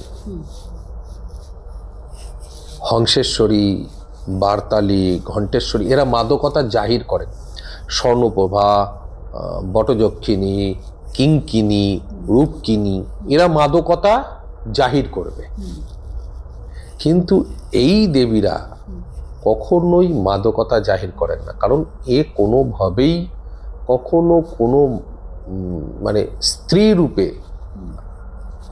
আসতে চান না, দেবী রূপেই থাকে সবসময় এরা দেবী রূপে, মা রূপে সন্তুষ্ট হন অনেক বেশি ভালো করে। তাই এর মধ্যে সৌন্দর্য অবশ্যই থাকে, এক আলাদা সৌন্দর্যতা থাকে, কিন্তু সেই সৌন্দর্যের মধ্যে মাদকতা থাকে না। সেই সৌন্দর্যের মধ্যে একটা বিভোরতা থাকে, তাকে দেখলে শান্তি মনে হয়। একদম তার রূপ সবুজ রঙের, গাত্রবর্ণ গ্রিন কালারের হয়ে যায়। এবং এই গ্রিন কালারটা একটু অদ্ভুত গ্রিন। অদ্ভুত গ্রিন তোমাকে কিরকম বলবো, কচিকলা পাতা না, আবার ওই আম গাছের কড়া সবুজটাও না। এই দুটোকে সংমিশ্রণ করে যে সবুজটা আসে সেই সবুজ বর্ণের হয়, অর্থাৎ উজ্জ্বল আভাযুক্ত সবুজ রং। আচ্ছা, অনেকটা নিয়ন টাইপ, গা থেকে একটা আলাদা উজ্জ্বলতা আমি অনুভব করেছি। মানে আমি যে অনুভবটা, সেই অনুভবটা তোমাকে বলছি। এবং যখন আমার এই দেবী আসে, সারা ঘর যেরকম আলো, পুরো আলো হয়ে গেছিল, আর একটা অদ্ভুত চম্পার গন্ধ, সেই স্বর্ণ চম্পা, অদ্ভুত চম্পার গন্ধ তার উপস্থিতিতে অনুভব করতে পেরেছি অদ্ভুতভাবে। সারা ঘর আলো। এবং এই যখন আমি জব করছি, এবার কিছু কিছু সময় কি যে যতই বলুক, আমার ক্ষেত্রটা আমি বলবো, অন্য সাধনাকে কিছুক্ষণ চোখ বুঝে তো কখনো কখনো চোখ খোলা হয়ে যেত, খুটখাট আওয়াজ কিছু, মানে এই যখন সাধনা হয় না, তো প্রথম প্রথম ঠিক থাকে, ঠিক চলছে। এই 10, 12, 14, 16, 18, 20 দিন যাওয়ার পরেই আস্তে আস্তে তোমার জ্বর, হাত পা ব্যথা এগুলো হতে শুরু করে। ঘরের মধ্যে ঢুপ ঢাপ আওয়াজ, খটাসখুট আওয়াজ, এর কোনো ঠিক নেই, মানে চমকে চমকে উঠবে। তুমি ভালো করে যখন খটাস খড়াং করে উঠলো, গাঁট করে উঠবে, এরকম ব্যাপার। এই যখন এরা আসেন, তার আগে আমি কিন্তু অন্যান্য উপদ্রব ছাড়া, আমি অনেক উপদ্রব হয়েছে, এই ভয়ঙ্কর উপদ্রব, মানে কি বলবো, তোমার গায়ের মধ্যে ঢিল মারা থেকে শুরু করে, আমি আজ পর্যন্ত ঢিল খুঁজে পাইনি, কিন্তু ঢিল পড়েছে। ঢিল মারা থেকে শুরু করে, গা হাত পা আঁচড়ানো থেকে শুরু করে সব ঘটনা ঘটেছে। কিন্তু তিনি যখন উপস্থিত হয়েছেন, তার দুদিন ধরে, তার আগের দুদিন ধরে আমি তার উপস্থিতির গন্ধ টের পেয়েছি। তিনি দেখা দেননি কিন্তু, এবং সে গন্ধ, মানে কি বলবো, তুমি যে সে গন্ধটা যদি পাও, মাথার যন্ত্রণা করবে। যন্ত্রণা করবে মানে এত তীব্র, এত তীব্র, কিন্তু তোমার গন্ধটা নিতে ইচ্ছে করবে, ভালো লাগবে, আবার যন্ত্রণা করবে। তুমি গন্ধটাই শুকবে, কিন্তু তোমার মাথা ভার হয়ে আসবে, মাথা ফেটে যাবে মনে হবে গন্ধের জন্য। তার মধ্যে এত মাদকতা, এত নেশাযুক্ত তীব্রতা রয়েছে। ওই যে সেই সময় যখন আসে, জব করতে করতে করতে করতে করতে করতে আমার বহুবার হয়েছে এই মানে সেই সময় দু থেকে তিন দিন হয়েছিল, তার মধ্যে বহুবার হয়েছে আমি মালা ঘোরাতে ভুলে গেছি। মানে ওই গন্ধের মধ্যে করতে এই তো গল্প চলছে, জপ চলছে, চলতে চলতে চলতে চলতে জপ চলতে চলতে যখন আমার সেন্সেস অনেকক্ষণ পরে, তখন মানে আমি নিজে বুঝতে পারছি আমি মালা ঘোরাচ্ছি। মানে সেইটাতেই মানে অঘোর হয়ে যায়, যেরকম বলে ওই গন্ধে অঘোর হয়ে যাওয়া। গন্ধের মধ্যে তুমি হারিয়ে যাবে। তার এত বেশি মাদকতা। কেন মাদকতা বারবার বলছি? কারণ হারিয়ে যায়, বিভোর হয়ে যাবে। এটা তার একটা ওই মায়া বলে না, এই মায়ার জগতে ফেলে। সেখানেতে তিনি দেখেন তুমি চলছো কি চলছো না, সে হারানোর চেষ্টা বারবার করবে। যেটা তুমি যদি জিততে পারো প্রত্যেক প্রতিকূলতার থেকে, তাহলে তোমায় তিনি দেখা দেবেন, তুষ্ট হবেন। এইভাবেই দেবীকে ডেকে আনা হয়। যে বিনা তার কাছে থাকেন, অনেকে বলেন যে দেবী বিনা হাতে দেখা দেবেন, কিচ্ছু না, ওই 4 হাতে দেখা দেবেন, গল্প নেই কিন্তু এর। সেটা তার পূজা রূপেতেই তিনি ওটি। এমনি নরমালি একটা নরকঙ্কাল হাতে নিয়ে, মুন্ডু হাতে নিয়ে তিনি এসেছিলেন। তিনি যখন উপস্থিত হন, তার হাতে ওই নরমুন্ডুটা। যদি কেউ ডামরী দেবীর সাধনা করেন, তাহলে তিনি বলতে পারবেন তারপরের অধ্যায়টা কি হয়। এখানেই হচ্ছে আমার শিষ্যরা ক্রস করবে, এই জায়গাতেই এই নরমুন্ডটা কি করে। এটা উনি একটা ক্রিয়া করেন, কিন্তু দেবী ক্রিয়া করেন। হ্যাঁ, এখানেও একটা ক্রিয়া করেন। ছলনার তো শেষ নেই, ছলনার দেবী তো সব। তো যেহেতু আমার শিষ্যরা সাধনা করবে, তারা তো লড়াই করার জন্য, নাহলে তো গুরুদেব সব বলে দিয়েছে, বলে দেবে। তো তিনি একটা ক্রিয়া করেন, যিনি সাধনা করেছেন তিনি বলবেন এটা কি ক্রিয়া করেন। এবং প্রত্যেকের সঙ্গে আশা করি তিনি এই ছলনা করেনি।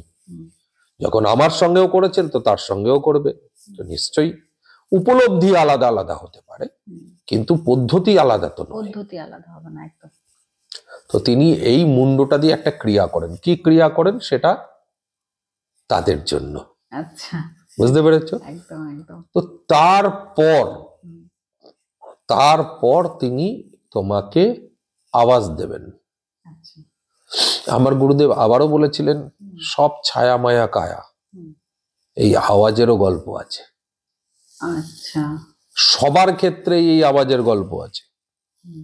মানে সব দেবীর ক্ষেত্রে, সবার ক্ষেত্রে, শুধু দেবী না, বেতাল, ব্রহ্মদৈত্যী, যক্ষিণী, বটযক্ষিণী, যক্ষিণী বিভিন্ন গুলো আছে, বটযক্ষিণী, তুমি স্বর্ণপ্রভা যক্ষিণী, যার যার আমি করেছি, হংসেশ্বরী, বার্তালী, ঘণ্টেশ্বরী, ঠিক আছে, যার যাবে, মা তারা, মা বগলা, দক্ষিণাকালী, মহাকাল ভৈরব, বীরভদ্র, মঞ্জুশ্রী, যার যাবে, সবার গল্প একই। মানে ওনারা ছলনা করে ডাকেন অন্য কারো আওয়াজে, ওনারই আওয়াজে ডাকবে। এর কি গ্যারান্টি উনি ডাকছে? আচ্ছা, উনি ডাকছেন, এর কি গ্যারান্টি? তার জন্য তোমাকে অপেক্ষা করতে হবে। কিভাবে বুঝবেন সেটা? 3টে ডাক দেওয়ার পর। আচ্ছা, 3টে ডাক, 3টে ডাক পর পর একমাত্র তিনিই দেবেন যাকে তুমি ডেকেছ। আচ্ছা, তার আগে বারবার ওই আওয়াজেই, মানে ওই রূপেই, ওই আওয়াজেই, ওই রূপে, ওই আওয়াজেই অন্য লোক এসে তোমাকে দেখবে। তখন যদি সাড়া দিয়ে দেয়, গেল, পুরো সাধনাই গেল। তুমি সাধনা গেল কি, মানুষটাই পাগল হয়ে যাবে। অনেকেই সাধনা করতে গিয়ে পাগল হয়ে যায় না, বিকৃত প্যারালাইসিস, হ্যানা ত্যানা, সব এখানে গল্প। আচ্ছা, মানে বাই চান্স যদি সেই ডাকে সাড়া দেওয়া হয়, সে গল্প হয়ে যায়। সেই জন্য তো বলে সঠিক গুরু ছাড়া বাবা কিছুতে যেও না। গুরু তোমাকে পথ দেখাবে, গুরু বোঝাবে। আর প্রত্যেকটার জন্য একটা করে দুয়ারপাল থাকতে হয়, প্রত্যেক সাধনার জন্য। সেটা কিরকম? গুরু, আচ্ছা, উনি কি মানে আপনি ভেতরে সাধনা করছেন, গুরু বাইরে থাকবেন?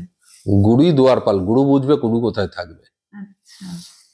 গুরু বুঝবে গুরু কোথায় থাকবে। যেরকম আমার গুরু চলে গেছিলেন আমার পাগল দেহ রাখার পর, আমি যখন আমার জেঠু কানাই জেঠুর কাছে সাধনার জন্য লিপ্ত হই, তো এই কানাই জেঠুর গল্পটা বলতে হয় একটু, তাহলে বুঝবে। মানে এর সঙ্গে ওগুলো চলে এলো। গুরুদেবও বলতেন যে কানাইদার কিছু দিলে নিবি না, কিছু বললে দিবি না, দিলেও বান মারে নিলেও বান মারে, এই বান মারা এক্সপার্ট। তো একটা বিড়ি দে, তাতে বান মারলো তোমায়, এই নে বিড়ি কা সিগারেট খা, তাতে বান মারবে, দেশলাইটা দে, তাতেও বান মারবে। আচ্ছা, এত এক্সপার্ট। এত এক্সপার্ট। ছেড়ে দাও, এই যখন আমার গুরু চলে যান তখন কোন রকম ভাবে তার সঙ্গে কন্ট্যাক্ট করে আমার বাড়িতে নিয়ে আসি। প্রথম দিন আমার মায়ের ঘরে বসে আমার আসনে বসে আমাকেই বান মারে, তার রিটার্ন তার গায়ে লাগে। 3 দিন বিছানায় সুস্থ করে তিনি বাড়ি গেলেন। তারপর তার জন্য, আমি জানি এই গল্প হবে, চা দিয়েছে খাইনি, তার জন্য বেগুনি কাটছি, তখনও তিনি আমাকে মারেন। তখন তিনি আবার বিছানায় পড়েন, সেটা দীর্ঘদিন হয়। তখন আমি জেঠিমাকে ফোন করি, জেঠিমা বলছে তুমি যেভাবে পারো ট্যাক্সিতে তুলে দাও, আমি তারপরে দেখছি। তারপর তিনি আমাকে শেখানোর জন্য রাজি হন। সেই মানুষটা যখন আমাকে শ্মশানেতে বসিয়ে চিতার উপর চিতা দিয়ে যান, তখন কিন্তু তিনি দিয়ে চলে গেছে। হ্যাঁ, সে কিন্তু দিয়ে চলে গেছিল, আমার কাছে ছিল না। গুরু বুঝবেন গুরু কোথায় থাকবেন, কিন্তু গুরু তোমার দুয়ারপাল। তো একটা করে দুয়ারপাল থাকে। ওই সাধনা আমি কি বলেছি, আমার বাবা বসিয়েছিল, উনি দুয়ারপাল ছিল। যখন আমরা শ্মশানে আহার আজ আমার দুয়ারপাল নেই, আজ শ্মশানে আহার দিতে যাই, যখন আমার দুয়ারপাল নেই, এটা আমার রিক্সে আমি যাই। সেই জন্য গুরুরা কোনোদিনও আর পুনর্জন্ম হয় না গুরুদের। আমার গুরুও বলে গেছিল পঞ্চভূতে থাকবো সারা জীবন, চিন্তা করিস না। এখনো থাকে। আমার ধরো কোনো কাজে আটকে গেল, বা আমার কোনো বড় বিপদ, বহু বড় বিপদ, বা আমার একটা কাজ ক্লায়েন্টের বেরোচ্ছে না, আমার কাছে শেষ, সব তীর মোটামুটি শেষ, তিনি এসে স্বপ্নে বাঙাল ভাষা কথা বলতো, এইভাবে এইভাবে করবি, বুঝছস, এইভাবে এটা এটা এটা এটা মানে করে দিচ্ছে, কিন্তু এইটা এইটা এইটা এইভাবে করবি, এটা এইখানে দিবি, এটা এর করবি, বুঝছস, হয়ে যাব। সে স্বপ্নে আমাকে সব পরপর পরপর জিনিস করে দিয়ে বুঝিয়ে দিয়ে গেলেন। এর জন্য গুরু এখন আমি নেই, মানে স্বচক্ষে স্থাপিত অবস্থায় নেই, কিন্তু এখনো তারা পঞ্চভূতে, আমার বাবা আমার গুরুদেব পঞ্চভূতে আমার দুয়ারপাল থাকেন, আমার এই আহার দেওয়ার ক্রিয়াগুলোতে। তো এই ক্রিয়াগুলোতে একটা করে দুয়ারপাল লাগে তোমার।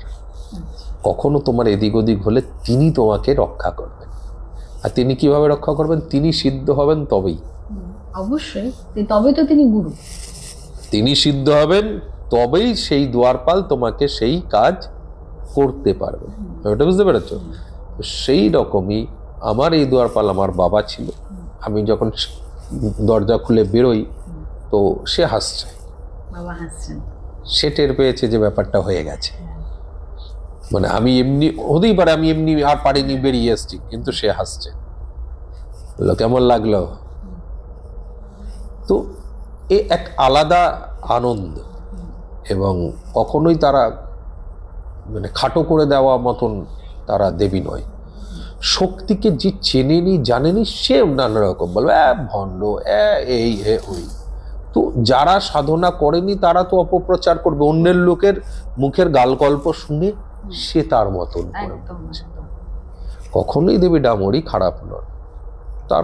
তিনি যখন এলেন ওই একটাই, ওই কঙ্কাল, ঠিক আছে, আর একটা জিনিসের আওয়াজ হয়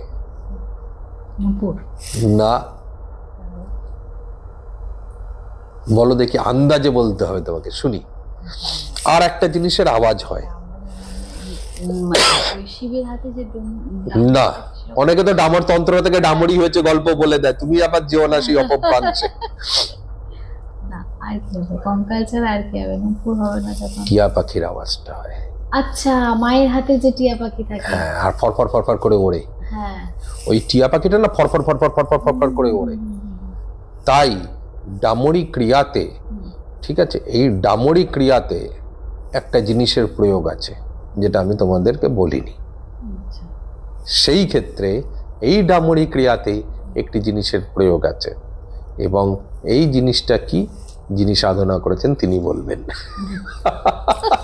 এগুলো আমাদের কাছে কিন্তু একদম সাসপেন্স হয়ে যাচ্ছে, সত্যি আমাদের কাছে সাসপেন্স। তবু অবশ্যই এটা আমরা কোয়েশ্চেন করছি, যারা আমাদেরকে কোয়েশ্চেন করছেন তাদের কাছে কোয়েশ্চেন রইলো অবশ্যই। একদম, একদম, যে একদম। তোমাকে বলবে ফালতু, হ্যাঁ বলবে তাহলে প্রমাণ বলো হ্যাঁ, কি থাকে। অবশ্যই আমাদেরকে বলা হচ্ছে। আমি অফ দ্য ক্যামেরা তোমাকে আমি বলে দেবো, তুমি জেনে রেখো। যখন বলবে তখন বলবে না, উত্তরটা দেবে না কিন্তু, হ্যাঁ, হ্যাঁ না তো উত্তর দেবে না। একদম। ভুল বললেই তাহলে না বলে দেবে, যাও তুমি বেটাকে ফেক মাল, একদম, তুমি কিছু জানো না। একদম। তো সেই জিনিসটার, এবং সেই জিনিসটার ক্ষেত্রে আগে খুব অ্যাভেলেবেল, আগে সেই জিনিসটা খুব সহজে এখনো পাওয়া যায় সহজে, না হলে তোমার জিনিসটাকে একটা কল্পায়িত করে জিনিসটাকে তৈরি করতে হয়। আদতে কিন্তু সেই কল্পায়িত করে ফল পাওয়া যায় না, তৈরি করতে হয়, সেটা প্রয়োগের ক্ষেত্রে হতে পারে, প্রয়োগের সময় আমরা করি। সাধনার ক্ষেত্রে না, সাধনার ক্ষেত্রে কিন্তু আসলটাই, আসল নিখুঁত মালটাই লাগবে, যাকে তুমি স্থাপন করবে। যেখানে স্থাপন হবে, প্রথম অবস্থায় স্থাপন হবে, সব কিছু হবে। অনেক ব্যাপার আছে, এই ডামরির সাধনার জিনিসটাকে ঠিক তুলে ধরলে গন্ডগোল হয়ে যাবে। ওই জিনিসটার অনেক ব্যাপার আছে, ওই জিনিসটা একটা সিগন্যাল, একদম। ও তোমাকে সিগন্যাল দেবে। সে বলবে, যেরকম প্রেত আসলে কুকুর ডাকে, হ্যাঁ হ্যাঁ, বিড়াল কাঁদে, বিড়াল কাঁদে মানে কিছু দেখলে, কুকুর কাঁদে কিছু দেখলে, সেরকমই এও তোমাকে একটা সিগন্যাল দেবে যে আমি আসছি, আসবেন উনি।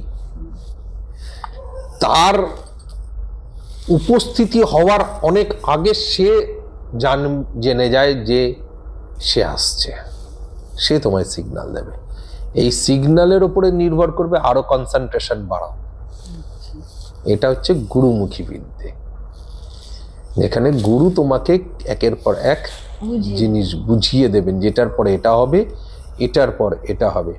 অনেকে এই যে সবের কথাটা তোমাকে কর্ণপিশাচিনীতে বলেছিলাম, মেয়ে থাকলে উল্টো, ছেলে থাকলে সিধে, এখানেতেও সেরকমই সবের ব্যাপার নেই, কিন্তু কিছু সিগন্যালের জিনিস আছে, যেগুলো এক একটি সাধনায় এক একটা জিনিসের প্রয়োজন হয়। যে জিনিস তোমাকে একটা একটা করে বোঝাবে যে তুমি যাকে ডাকছো তিনি আসছেন। বুঝতে পেরেছো? যেরকম টিকটিকিতে নড়লে তুমি বুঝবে, সাধনা অন্তে একবার করে দেবে আর নড়বে কি নড়বে, এবার তুমি বুঝবে ব্যাপারটা কি হলো। এখানে তো সেরকম, তিনি বুঝিয়ে দেবেন তোমায়, তিনি আসবেন, তার আসার সময় হয়েছে। আর ওই গন্ধের সময় তার থেকে তুমি উপস্থিতি, তার মানে তার আনন্দ অনেক বেশি পাবে। মানে বলতে গেলে মানে আমি জাস্ট গেস করছি, যদিও জানা নেই, বলতে গেলে হয়তো এটা ওনার বাহন। ওনার তো অবশ্যই বাহন, সেই জন্য বাহন মানে ওনার সঙ্গী, বাহন বলা ভুল হবে, ওনার সঙ্গী। সেই জন্যই আনন্দটা আরো বেশি উপভোগ প্রচুর করবে, পরিমাণে যে তার আনন্দ হয়, এবং তার আনন্দ তোমাকে জপ করতে বাধা দেবে। ওই যে আপনি ভুলে গেছিলেন মালা জপ করতে, তাকে জপ করতে সে বাধা প্রদান পর্যন্ত করে, মানে তার এত বেশি আনন্দ হবে, তার আনন্দ উৎফুল্লতায় তোমার বারবার বিব্রত হবে তুমি। কিন্তু বিব্রত হওয়া চলবে, কিন্তু তার জন্য প্রদীপ নিববে না। আচ্ছা, উনি প্রদীপ নিমতে দেবেন না, তার জন্য যে প্রদীপ নিববে সেটা কিন্তু হয়নি, তাই তার জন্য প্রদীপ নিববে না। যে তার ভুলেতে কিছু নিবেছে, তোমার ভুলেতে নিবতে পারে, তার ভুলেতে নিববে না। আর ঘৃত প্রদীপ মাস্ট। আচ্ছা, ওটাতে তো কন্টিনিউ ঘি ঢালতে হবে, তাই না? তোমাকে সেই রকমই প্রদীপকে চয়ন করতে হবে, যে প্রদীপ তোমার কন্টিনিউ চলতে পারে। প্রদীপের সলতের রং সবুজ হওয়া চাই, তার মানে সলতেটাকে সবুজ কালার করতে হবে আমাদের। বস্ত্রের রং সবুজ হওয়া চাই, আচ্ছা, ঘরের রং সবুজ হওয়া চাই, সব সবুজ করে দিতে হবে। অভাবান্তের লোহিত বর্ণ চলতে পারে, কিন্তু সবুজ। লোহিত বর্ণ বলতে লাল রং, লাল। আচ্ছা, অভাবান্তে। ব্যতিক্রমী আর একটা উপায়ও দেখেছি আমি, যেখানে আছে যে লাল রঙের সব ব্যবহার করা আছে, আমি সবুজ রঙের ব্যবহার করেছি, সব সবুজ রং, ঘরের রং সবুজ। তাকে সাধনা করতে হয়। আর যদি জঙ্গলে সাধনা করো, শ্বেত সামলির নিচে তোমাকে এই সাধনা করতে হবে। তুমি স্বর্ণচম্পার নিচেও করতে পারো, কিন্তু যক্ষিণী সাধনা খুব ভালো, স্বর্ণচম্পার নিচে হয়। আর সামলির নিচে, শ্বেত সামলির নিচে তুমি তার তলায় বসে এই সাধনা করতে পারো। এতটাই শক্তিশালী দেবী, তুমি যেরকম ভাবে ইচ্ছা একে ব্যবহার করতে পারো, এবং সে সাড়া তো দেবেই। আজকের দিনে দাঁড়িয়ে আমি আমার ক্লায়েন্ট অর্থাৎ মায়ের সন্তান বা ভক্তদেরকে দেখেছি রেজাল্ট পেতে। ডামুরির যজ্ঞ করতে করতে কত মানুষ রেজাল্ট পেয়েছে, লাস্ট অব্দি যেতে হয়নি, কারণ ডামুরি তো অনেক আগে চলে আসে ক্রিয়ার মধ্যে। আমার শেষের দিকে থাকে ব্রহ্মদৈত্যী, বেতাল, যক্ষিণী, এরা একদম শেষ অধ্যায় থাকে। তার আগে আমি এদেরকে, কারণ সেই হিসেবেই সাজানো, মানে দেবী উপদেবী, তারপরে গিয়ে অপতে আসা আস্তে আস্তে। তো অপরা নিচেই থাকে, উপরা আগে থাকে, তার আগে দেবদেবীরা থাকে। তো এইভাবেই আমার ক্রিয়া সাজানো। তো আমি দেখেছি ডামুরি, দেবী ডামুরির ক্রিয়া করতে করতে রেজাল্ট বেরিয়ে যেতে। আর আজকের দিনেও সবাই, অনেকেই এক এক জায়গায় তো পডকাস্ট মানে দেখেই ফেললাম, যে কামাখ্যা সাধনা করেননি তিনি বশীকরণ করতে পারেন না। তো আমি তো এত বশীকরণ ক্রিয়ার প্রয়োগ করেছি। বশীকরণ ক্রিয়ার অনেকেরই ধারণা যে মানে উঠবস করাবো। বশীকরণ ক্রিয়া তো এটা নয়, বশীকরণ ক্রিয়া হচ্ছে মনের মিলনের ক্রিয়া। এটা তো সেটা নয় না। তাহলে আপনার মানে এই যে আপনি ডামুরি দেবী সাধনা করলেন, তো সেটা নিয়ে আপনার ক্লায়েন্টের উপর কিছু আপনি কোনো ব্যক্তিগত অভিজ্ঞতা যদি শেয়ার করেন যে এরকম কিছু হয়েছে? সেটাই তো যেটা বললাম আমি তোমাকে, যে আমি যখন ক্লায়েন্টদের কাজ করি, তো আমার কি হয়, ক্লায়েন্টের কিছু কাজের স্তর আছে, সেই স্তরগুলো, সেই ক্রিয়াগুলো কমপ্লিট করি আমরা এক এক করে। যেখানে তোমার কি সমস্যা, যে তুমি যখন কারোর কাছে গেছো তো কোনো সমস্যা আছে, তো সমস্যাটা তো রেজাল্ট, মানে আলটিমেট একটা রেজাল্টটা হচ্ছে সমস্যা। কারণটা কি, কারণটাকে ঠিক করা হয়। এবার রেজাল্টটা পেতে, অর্থাৎ রেজাল্টটাকে নিজের তরফে আনতে গেলে প্রয়োগ করতে হয়। আমি বশীকরণ ক্রিয়ার প্রয়োগ করি হচ্ছে উচ্ছিষ্ট চণ্ডালিনীকে দিয়ে, অর্থাৎ দেবী ডামুরিকে দিয়ে আমি বশীকরণ ক্রিয়ারই প্রয়োগ করে থাকি। আকর্ষণ মোহন বশীকরণ ক্রিয়া, এই ক্রিয়ার প্রয়োগ আমি তাকে দিয়ে করি। এবং তোমাকে কি বলবো, এই যে এর ক্রিয়ার প্রয়োগ হয়, সেখানে আমার পানের ক্রিয়া হয়, মধুর ক্রিয়া হয়, দুধের ক্রিয়া হয়, চিনির ক্রিয়া হয়, সর্ষের ক্রিয়া হয়। তো পানের ক্রিয়াটা আমি সব থেকে বেশি করি। এই পানের ক্রিয়ায় যে আমি দেবীকে অর্পণ করি, সেই পানটা যখন আমরা ওইখানে আহারে প্রদান করতে যাই, সেখানেও তো আহার দেওয়ার সময় সেই পানটা নিজেকে খেতে হয়। সেই পান নিজেকে খেতে হয়, আবার আহার প্রদান করতে হয়, খেতে হয়, আহার প্রদান করতে হয়। এই যজ্ঞটা ক্লায়েন্টদের সামনে করা হয় না, তার একটা বড় কারণ হচ্ছে মন থেকে যদি বলে ইস এটা কি হচ্ছে, তাহলে দেবী রুষ্ট হয়ে যায়। সেজন্য ক্লায়েন্টদের সামনে করতে নেই এই ক্রিয়া। এই ক্রিয়ায় মন্ত্র, এই খেতে খেতে মন্ত্র স্বাহা, আবার মন্ত্র বলছো স্বাহা, তাহলে এক অঙ্গ তোমার কাছে আর এক অঙ্গ দেবীর কাছে, এবং ওই উচ্ছিষ্ট মুখ উচ্ছিষ্ট হাতে ওই আহার প্রদান করা হয়। যেহেতু আমি পৈশাচিক রূপের, কারণ আমি মাছ মদ মাংস এগুলোর যখন প্রদান করেছি আমি, আর সকালে যখন করি সেটা হচ্ছে ফলের গল্পে, যে ফল দিয়েছিলাম তখন শুধু ডিরেক্ট এমনি, তখন ওটা খেতে হয় না, না ডিরেক্ট, তখন তাকে আমরা ওটা ডিরেক্ট প্রদান করছি। প্রদান করার পর তাকে শুধুমাত্র জানান দিয়ে রাখছি, আমি আসছি রাত্রিবেলা। আমি আসছি রাত্রিবেলা, হ্যাঁ তুমি থেকো, কিন্তু তোমার সঙ্গে গল্প আছে। তো রাত্রিবেলা যখন আমি বসি, তখন তাকে ওইভাবে ক্রিয়া করতে হয়। এবং যখনই উপ বা অপদের ক্রিয়া করবে, তখন কিন্তু পুরো বস্ত্র পরা যায় না,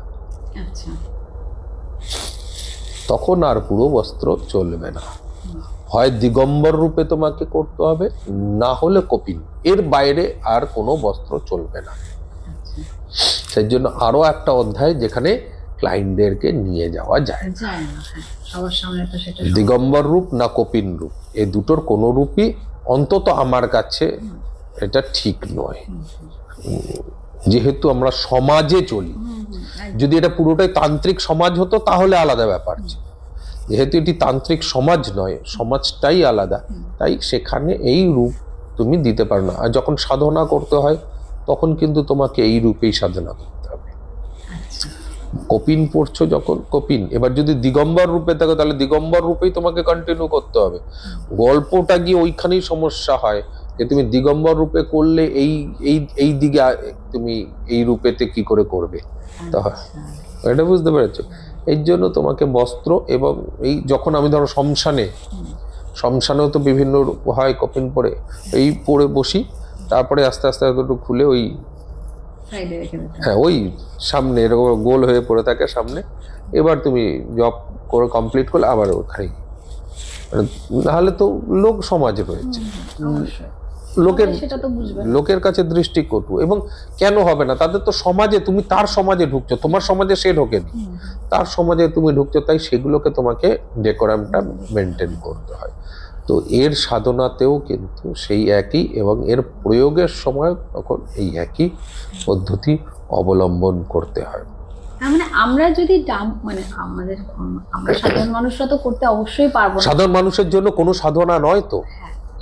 আমি যখন আমার লোকজন যারা সাধনা করে তাদেরকে যখন দিই, তার মন্ত্রটা দিই, এবং বারবার তাদেরকে আমি এটা বলে দিই, মানে বলা হয় না গুরু বলে দিয়েছেন, গুরু নির্দেশ দিয়ে দিয়েছেন, সেরকমই যে যেহেতু আমি তার কাছ থেকে অর্থ নিয়েছি এবং তার কর্মগুরু আমি, সেই জন্য প্রথম দিন সংকল্পের যোগ্য হয় যে মা এ আমার ক্লায়েন্ট, আমার যজমান, এর এই নাম, এর মা এই, এর বাপ এই, এর গোত্র এই কাজ করাতে এসছে, ধর্ম বশীকরণ, তাহলে অমুককে বশ করতে এসছে, তার মা নাম এই, তার বাপের নাম এই, এবার গোত্র থাকলে গোত্র, না থাকলে যথাগোত্র তথা কর্ম। ঠিক আছে, এই বলে তুমি সংকল্পটা শুরু করবে যে আমি এর হয়ে তোমাকে আহ্বান করছি, তুমি এসো, এর এই মনের ইচ্ছেটা তুমি পূর্ণ করে দাও মা, আর আমার কর্মে সাফল্য প্রদান করো। এই হচ্ছে তোমার সংকল্পটা। এই সংকল্পটা করে তুমি এর জন্য ক্রিয়া তারপরে এগিয়ে নিয়ে যাবে। তাই তুমি এক ধরনের গুরু হয়ে গেলে, কর্মগুরু।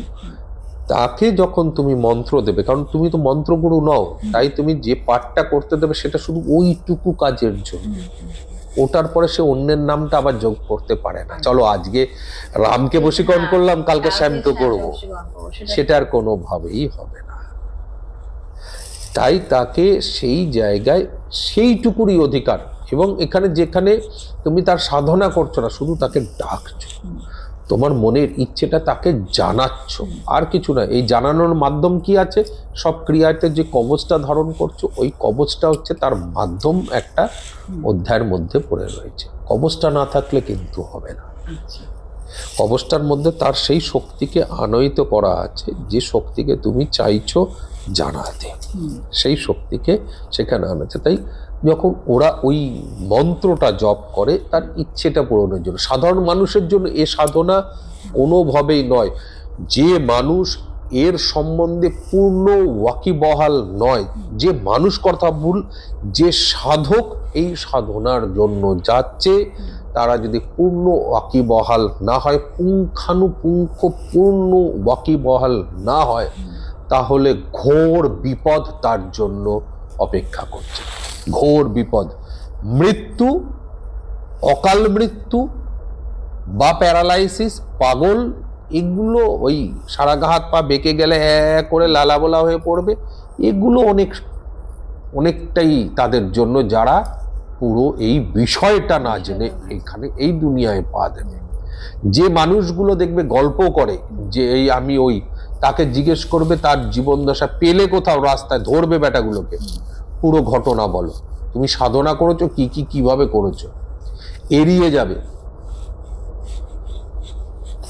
যাবে যথারীতি, তারা এড়িয়ে তোমায় চলে যাবে। কারণ সাধনা করলে এত সহজ নয়, তোমাকে পুঙ্খানুপুঙ্খ জানতে হবে, তারপর তুমি সাধনায় নামবে। তোমার সঙ্গে নাই হতে পারে ওগুলো, তোমার অনুভূতি আলাদা হতে পারে, কিন্তু ঘটনা ঘটবার চান্স পুরোটাই আছে। তার জন্য মানে প্রপার গুরুও থাকে, এইটা তৈরি করে রাখতে মেন্টাল ভাবে তোমাকে প্রস্তুতি নিতে হবে, না হলে তুমি এই সাধনার জন্য উপযুক্ত হলে না। সেই জন্য গুরু সঙ্গ করা দরকার। গুরু তোমায় একের পর এক বলবে।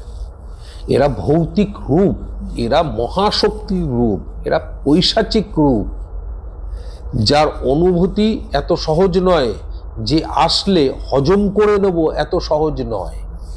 যে আসার আগে তোমার বাড়িতে হাড়ের আওয়াজ পড়বে, মানে একটা একটা করে হাড্ডি ছুঁড়ছে সেটার আওয়াজ পড়বে, যে আসার আগে তোমাকে ভয়ঙ্কর ভাবে কানের গোড়ায় চিৎকার শুনতে পাবে, কান ফেটে যাবে, যে আসার আগে তোমার গায়ে ঢিল পড়তে থাকবে, তুমি ব্যথা অনুভব করবে, যে আসার আগে তোমার শরীর ছিঁড়ে দুটুকরো করে দিচ্ছে সেই অনুভূতি হবে, সেই অনুভূতি এত সহজ জিনিস নয়। তোমার গলায় পা দিয়ে, বুকে পা দিয়ে মুন্ডুটাকে টেনে ছিঁড়ে নিচ্ছে, তোমার বুক থেকে মাংসটা খাবলে নিয়ে নিচ্ছে, এ ব্যথা সহ্য করতে হয় এক সাধককে, কিন্তু সবই ছায়া মায়া কায়া। এটা মাইন্ডে সেট করে নিতে হবে তোমাকে আগে, তবে তুমি লড়তে পারবে। তুমি দেখবে বুকে লাথি মেরে তোমাকে যখন ফেলে দিল না তোমার আসন থেকে, দেখবে সে তুমি জবটা বন্ধ করেছো কিনা। বুকে এক লাথি মারবে, লাথি মেরে তোমাকে তোমার আসন থেকে না ছিটকে ফেলে দেবে, তুমি যে আসনে বসে আছো, তখন দেখবে সে তুমি জব করছো কিনা। বুক থেকে মাংসটা এরকম খাবলে ছিঁড়ে নেবে যখন, তার ব্যথাটা কিরকম হয়, সেই ব্যথা তোমায় সহ্য করতে হবে। তুমি দেখবে তুমি মন্ত্রটা বন্ধ করেছো কিনা। তোমার কানটাকে যখন এক দেবী ছিঁড়ে নেবে, তখন সে দেখবে তুমি মন্ত্রটা বন্ধ করেছো কিনা, তবে সে সন্তুষ্ট হবে। অবশ্যই মামার বাড়ি নয় এ সাধনা করা। সব তো আজকে সাধক হয়ে যায়, তাই ভাবি আমি সাধনা করেছিলাম তো। যখন তোমার হাতটা ছিঁড়ে নেবে না, কেমন লাগে তোমার দেখবে, কেন বুকের ওপরে পা দিয়ে তোমার হাতটা ছিঁড়ে নিচ্ছে, তোমার চুলের মুঠি ধরে তোমাকে তুলছে, তুলে তোমার বুক থেকে এরকম ভাবে এরকম চুলের মুঠিটা ধরে তুলবে, বুকের মধ্যে এই নখযুক্ত আঙুলটা না ঢুকিয়ে দেবে, ঢুকিয়ে এক আছাড় মেরে নিচে ফেলে, তারপর তোমার শরীরের উপরে দাঁড়িয়ে এরকম মানে এরকম উবু হয়ে বসে, পিশাচেরা দেখো না যে খায় উপর হয়ে, উবু হয়ে বসে এরকম ভাবে তুলবে, তখন তুমি ওই মুখটা দেখবে আর তোমার এই বুকের যন্ত্রণাটা দেখবে কেমন হয় সে যন্ত্রণা। আজকে লোক পিশাচ প্রেত নিয়ে লাফায় না, সব সিদ্ধ হয়ে যায়। দেখার বিষয় আছে তাদের সেই প্রেত সিদ্ধ তারা কতটা, তারা সিদ্ধ না সেদ্ধ, এটা একবার জিজ্ঞেস করতে হয়। একদম এই হচ্ছে সেই ডামরি দেবী, যাকে তুমি সিদ্ধি করতে গেলে তোমার হাল খারাপ হয়ে যাবে। আগে সিদ্ধি হোক, আর যার ডামরি দেবীর সিদ্ধি আছে তার পরীক্ষাও আছে, সে পরীক্ষা করা যায়। কিরকম ভাবে?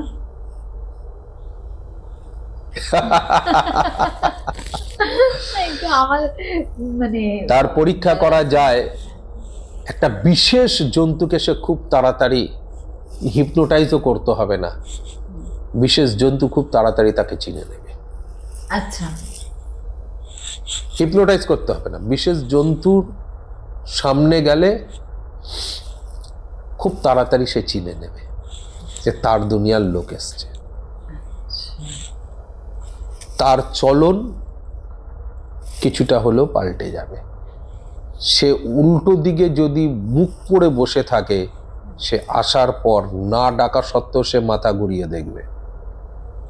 আচ্ছা, এই জন্তুটা কি সেই জন্তুটাই? এই জন্তুটা সেই জন্তুটাই, যেটা আপনার ওইখানে রাখা হয়েছিল? হ্যাঁ, এই জন্তুটা সেই জন্তুটাই, যে মুখ ঘুরিয়ে দেখবে তার লোক এসছে।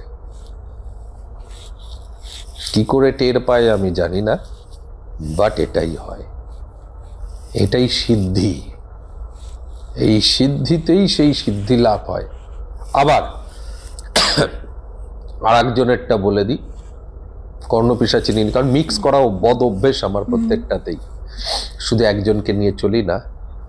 যিনি কর্ণপিশাচিনী সাধনা করবেন তিনি যদি টিকটিকি মেরে দেন তাহলে তাকে 1 বৎসর কাল অর্থ কষ্টে ভুগতে হবে। অর্থাৎ তিনি যা প্রদান করবেন, শুধু অর্থ কষ্ট না, তিনি তাকে যা প্রদান করবেন সেই কষ্টে ভুগতে হবে। কর্ণপিশাচিনী কি টিকটিকির মধ্যে থাকে? সে জানি না। বাবারে, আমি প্রচুর ভয় পাই টিকটিকিকে। যিনি কর্ণপিশাচিনী সিদ্ধি করেছেন তার হাতে যদি টিকটিকি মারা যায় তার জন্য, আচ্ছা, তাহলে যে কারণে অর্থাৎ তুমি সাধনা করেছো, মানে যে তিনি দান করছেন, যে জিনিসটা তোমায় দান করেছেন, 1 বৎসর কাল তার জন্য ভুগতে হবে। মানে সেটা নিয়ে নেবেন উনি, তোমাকে বোঝাবে তুমি পাপ করেছো, দেখবেন তিনি কিসের জন্য তুমি কি করেছো, কিন্তু বাট তোমাকে তিনি বোঝাবেন যে তুমি ভুল করে। এটা ভুল করেছো। 1 বৎসর কাল পুরো বোঝাবে। 1 বৎসর অন্তে তোমার, তারপরে আবার তোমাকে আস্তে আস্তে সেই দুনিয়া ফিরিয়ে দেবে। ঠিক সেই রকমই প্রত্যেক দেব দেবীর ক্ষেত্রে যে যে জিনিসের ব্যবহার হয়, এই উপদের অপদের, সেই জিনিস তুমি মারতে পারবে না। মারলে কি মরলে। অনেকটা এরকম, সেই গুরু দীক্ষা নেওয়ার সময় গুরুকে একটা ফল দিতে হয়, সেটা সারা জীবন খেতে পারবো না। অনেকটা ওইরকম একদম যেরকম আমরা প্রেত সাধনায় অনেক বাবারা আছে, যদি সে কেউ বলে প্রেত সিদ্ধ, তাহলে বলবে প্রেত সিদ্ধের জন্য কোন কোন মালার প্রয়োজন। আমরা যখন প্রেত সিদ্ধির গল্প করব তখন অবশ্যই আসবো, নাও বলতে পারি, আসবো মালার জন্য। কিন্তু তুমি প্রশ্ন করবেই, যেরকম দেবী ডাম্বরীর তোমাকে প্রশ্ন করতে বলেছি, এটাও প্রশ্ন করতে পারো, কাকে বসানো হয়, কে ঘুরে তাকায়, বলতেই পারো, তুমি প্রশ্ন করতেই পারো। যে সিদ্ধ বলবে তাকেই ধরবে, যে ডামরি নিয়ে বলবে তাকেই ধরবে, যে কর্ণপিশাচিনী নিয়ে বলবে তাকেই জিজ্ঞেস করবে যে কোন মালাতে তার সঙ্গে তোমার বিবাহ হয়েছিল, মালাটা দেখাও। তাহলে মালাটা দেখান, তোমার কাছে থাকতেই হবে। তুমি ছেড়ে দিলে তোমার কাছে মালা থাকতে হবে, তুমি মালা ফেলে দিতে পারবে না, তাহলে মৃত্যু তোমার। মালা তুই যদি চলে গেল তোমার মৃত্যু।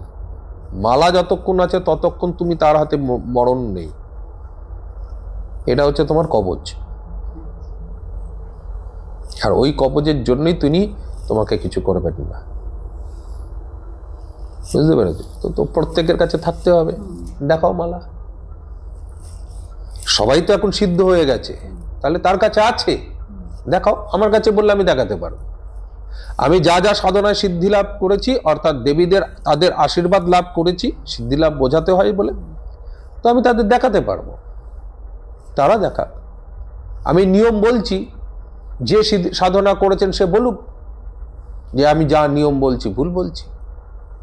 যারা এখনকার সাধকরা তো নয়, যারা পুরনো রয়েছেন, বাবা আদম যারা আছেন, তারা সাধনা করলে তো অবশ্যই সেই সাধনা করেছেন, তারা বলতে পারবে। তারা বলুক আমরা কোনো অংশে ভুল বলছি। হ্যাঁ, বলতেই পারে ভুল বলছি, যে এটা বলেনি ওটা বলেনি, 100% বলিনি, ইচ্ছাকৃত বলিনি। আমি তো বলছি বারবার যে আমি বলবো না সবকিছু, আমার শিষ্যদের জন্য রয়েছে। এই পডকাস্ট দেখে আবার কেউ বলবে আমি শিষ্য হবো, আমি কিন্তু শিষ্য বানাই না। যা আছে সেখানেই শেষ, আমার সন্তান এবার শিখবে। নতুন করে আমি শিষ্য বানানোর মধ্যে নেই। আর একজন আছে তোমার ওই সাউথ আফ্রিকার জর্ডেন থেকে আসছে, ওকে কথা দিয়েছি বলে ও আমি শিষ্যত্ব দুনিয়াতে আনবো। ও গোটা 1 বছর ধরে আমার পিছনে পড়ে আছে, জর্ডেন থেকে। ও এই সামনের মাসে আসবে। উনি এখানে একমাত্র আসছেন এই একমাত্র সাধনা করার জন্য। এই আমার কৌশিকী অমাবস্যা আমি নিয়ে গেছিলাম ওকে, সবাই দেখেছে, সব আমাদের সঙ্গেই বলেছে, কিছুই বোঝে না, ইংলিশই যতটুকু বোঝে। তাহলে উনি সাধনা করবেন কি? ওকে আমাকে ইংলিশে বোঝাতে হবে, বোঝো এই বুড়ো বয়সে। কি মুশকিল। ও ব্ল্যাক ম্যাজিক শিখবে বলে ওইখান থেকে এখানেই এসছে, এবং অলরেডি 2 বার এলো। তুমি বোঝো, ওই আমেরিকার থেকে সে আমার এখানে 2 বার তো ব্ল্যাক ম্যাজিক শিখবে বলে এখনো পর্যন্ত সে কিছুই শেখেনি।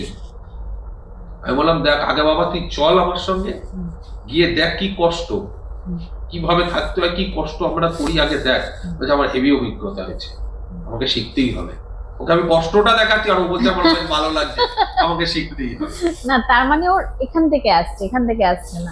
একদম অবশ্যই ওইখান থেকে আসছে। কেউ যদি বলে আমি যে কোনো সময় ফোন করে ভিডিও কলে দেখাতে পারি, দেখো ভাই এই মানুষটা শিখবে বলছে।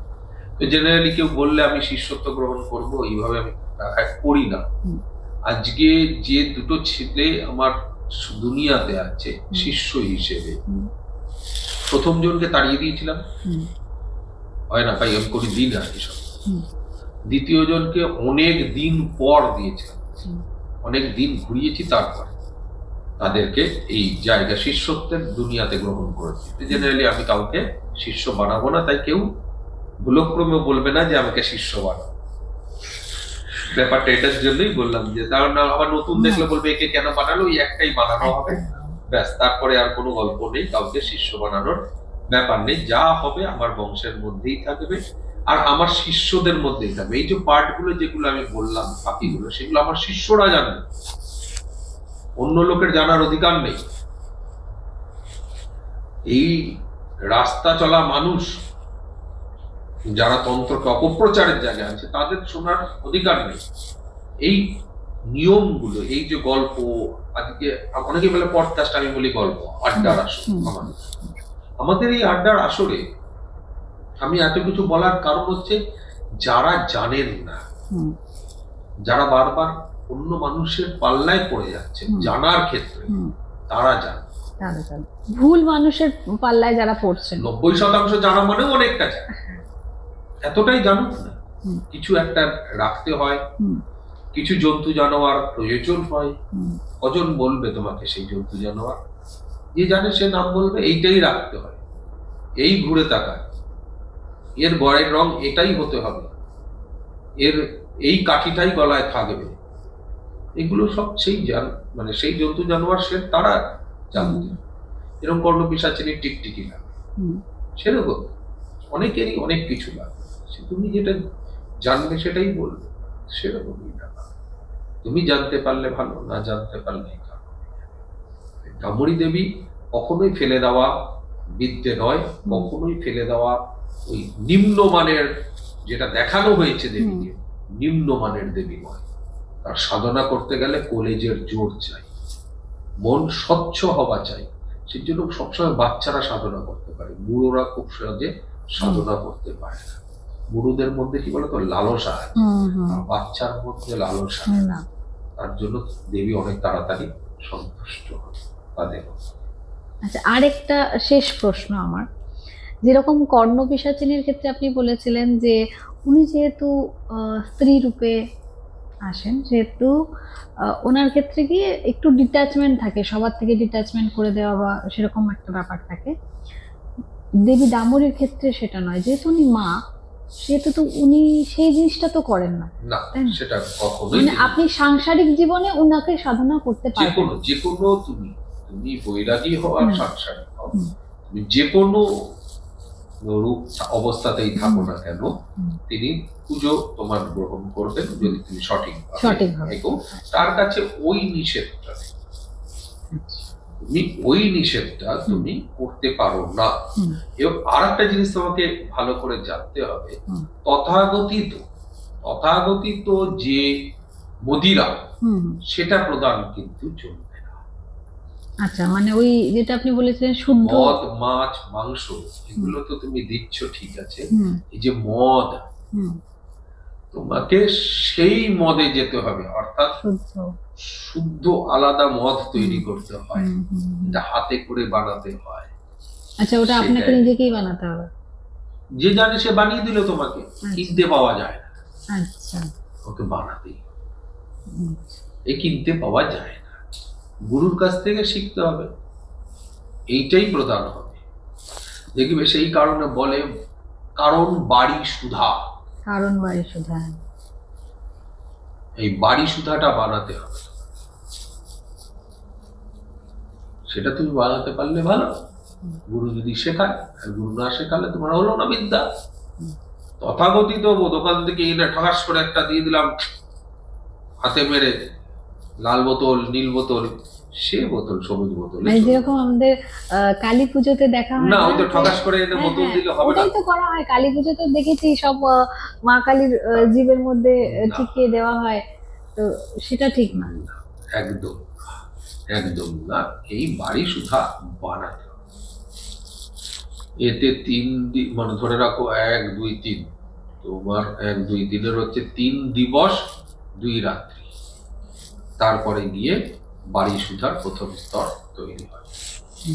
সেটা তোমাকে বানাতে হবে। এই 3 দিবস 2 রাত্রিতে সম্পূর্ণটাই ছায়াতে থাকবে। সেটা সূর্যের তাপ পড়বে, মানে আলোটা পড়বে না, তাপ পড়বে। এবার তুমি সূর্যের মাঝখানে দিয়ে ছাতা দিয়ে দিলে তাহলে হবে না। আচ্ছা, রাখতে হবে একটু ছায়াতে। সূর্যের ওই আলোটা ডিরেক্ট পড়ে তো ওরকম হয়, ওরকম না, মানে ছায়া, যেখানেই হোক ছায়াতে থাকবে, কিন্তু তাপ থাকতে হবে সূর্য। সেখানে স্থাপন করবে। ওই 2 রাত্রি পর তোমাকে নামাতে হবে। 3 দিবসে তাপ দেখিয়ে 3টে বেলা সকাল, 2টো বেলা রাত্রি, এতে তুমি নামবে। কারণ বাড়ি সুধা তৈরি হয়। সেটাকে ছেঁকে তারপর তার ব্যবহার, সেটা নিজেও পান করতে হবে, দেবীকেও দিতে হবে। একদম। যেখানে তুমি মদ হিসেবটা করতে পারো, জুহামি জুহুমস্য পরম ব্রহ্মস্য, এই শোধনটা তোমার তখনই হবে যখন এটা আত্মীয়ুদ্ধং সমবিত পিব, মায়ের দুধের সমান। আচ্ছা, এটা কখনোই তোমার মদ নয়, মানে মদ কথাটা ভুল হবে, কারণ মদটাই এটা, মানে এটা তো সেই শুদ্ধ মদ, এটা সেটা, এটা ওইটা, যেটার মধ্যে যে মদিরা খেলে নেশা হয়, এটা যে মদ বা তার যে বাড়ি খেলে স্নায়ু সতেজ হয়। আচ্ছা, আর যে বাড়ি খেয়ে স্নায়ু নিস্তেজ হয়, সেটা ওইটা, ওটাতে শুক্রাচার্যের অভিশাপ আছে। হ্যাঁ, ওটাতে শুক্রাচার্যের অভিশাপ আছে, এতে শুক্রাচার্যের অভিশাপ নেই। তাই এটাতে শোধনের প্রয়োজনীয়তা। শোধন শুধুমাত্র করতে হয় একটাই কারণে, পোকা মাকড় কিছু এগুলো তো করবার চান্স থাকে, তাই এর ওই শোধনটা করতে হয়। শুধু ছেঁকে নিতে হয় না, ছেঁকে নিয়ে এসে শোধন করতে হয়। একটা যেরকম তুমি গোবরে গেল, গোবর শোধন করতে হয়, এই দইতে শোধন করতে হয়, কারণ ওই পোকা মাকড় জিষ্ণুর যে রস, জিষ্ণু দিয়ে, তো এই জিষ্ণুর মধ্যে তুমি এই পোকা মাকড় পড়তেই পারে, এটা অশোধিত। তোমার দৃষ্টি, লোভ কিছু পড়তেই পারে, এটা যখন প্রদান করবে তখন তোমাকে এইটা শোধন করে নিতে হবে। শোধন পূর্ণ পাত্রটা করে রাখার পরেও তোমার দেওয়ার সময় আবার শোধন করতে হবে। কারণ ওই থাকা অবস্থায় যদি পড়ে যায়, ওই যদি কথাটার জন্য আবার শোধন, আর কিছু।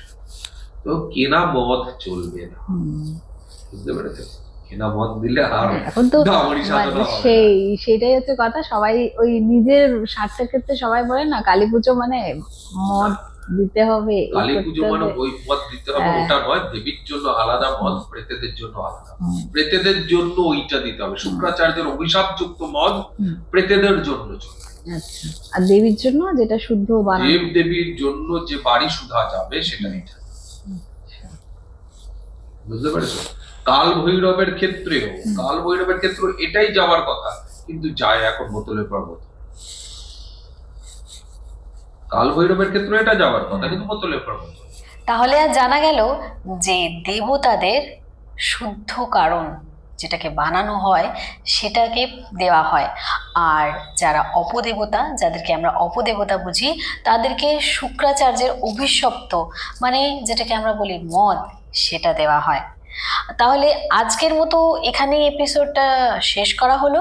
এবং যে প্রশ্নগুলো, এপিসোডের মধ্যে অনেকগুলো প্রশ্ন রয়েছে, যেরকম কি কোন পশুটা রাখা হয় মা দেবী ডামরির উপাসনার সময়, এবং যে দেবী ডামরির উপাসনা করে তাকে কিভাবে চিনতে পারে সেই পশুটি যে ঘাড় ঘুরিয়ে দেখে। নিশ্চয়ই যারা সাধক, যারা তান্ত্রিক নিজেদেরকে বলে থাকেন, এই প্রশ্নের উত্তর নিশ্চয়ই দিতে পারবেন। আশা করি কমেন্টে নিশ্চয়ই উত্তরগুলো পেয়ে থাকবো। এবং যারা এই কথাগুলি বিশ্বাস করেন না, বলেন কমেন্টে এসে বুজরুগি, তাদের জন্য এই প্রশ্নগুলো রইল। যদি বুজরুগি হয়ে থাকে তাহলে এইগুলো কি? আর সব থেকে বড় কথা, কোথা থেকে গল্পটা শুনছেন সেটা নিশ্চয়ই জানাবেন। আর পরবর্তী এপিসোড আসার আগে আমি নিশ্চয়ই এই প্রশ্নের উত্তরগুলো পেয়ে যাব কমেন্টে। তাহলে আজ এই পর্যন্তই। Friday suspense.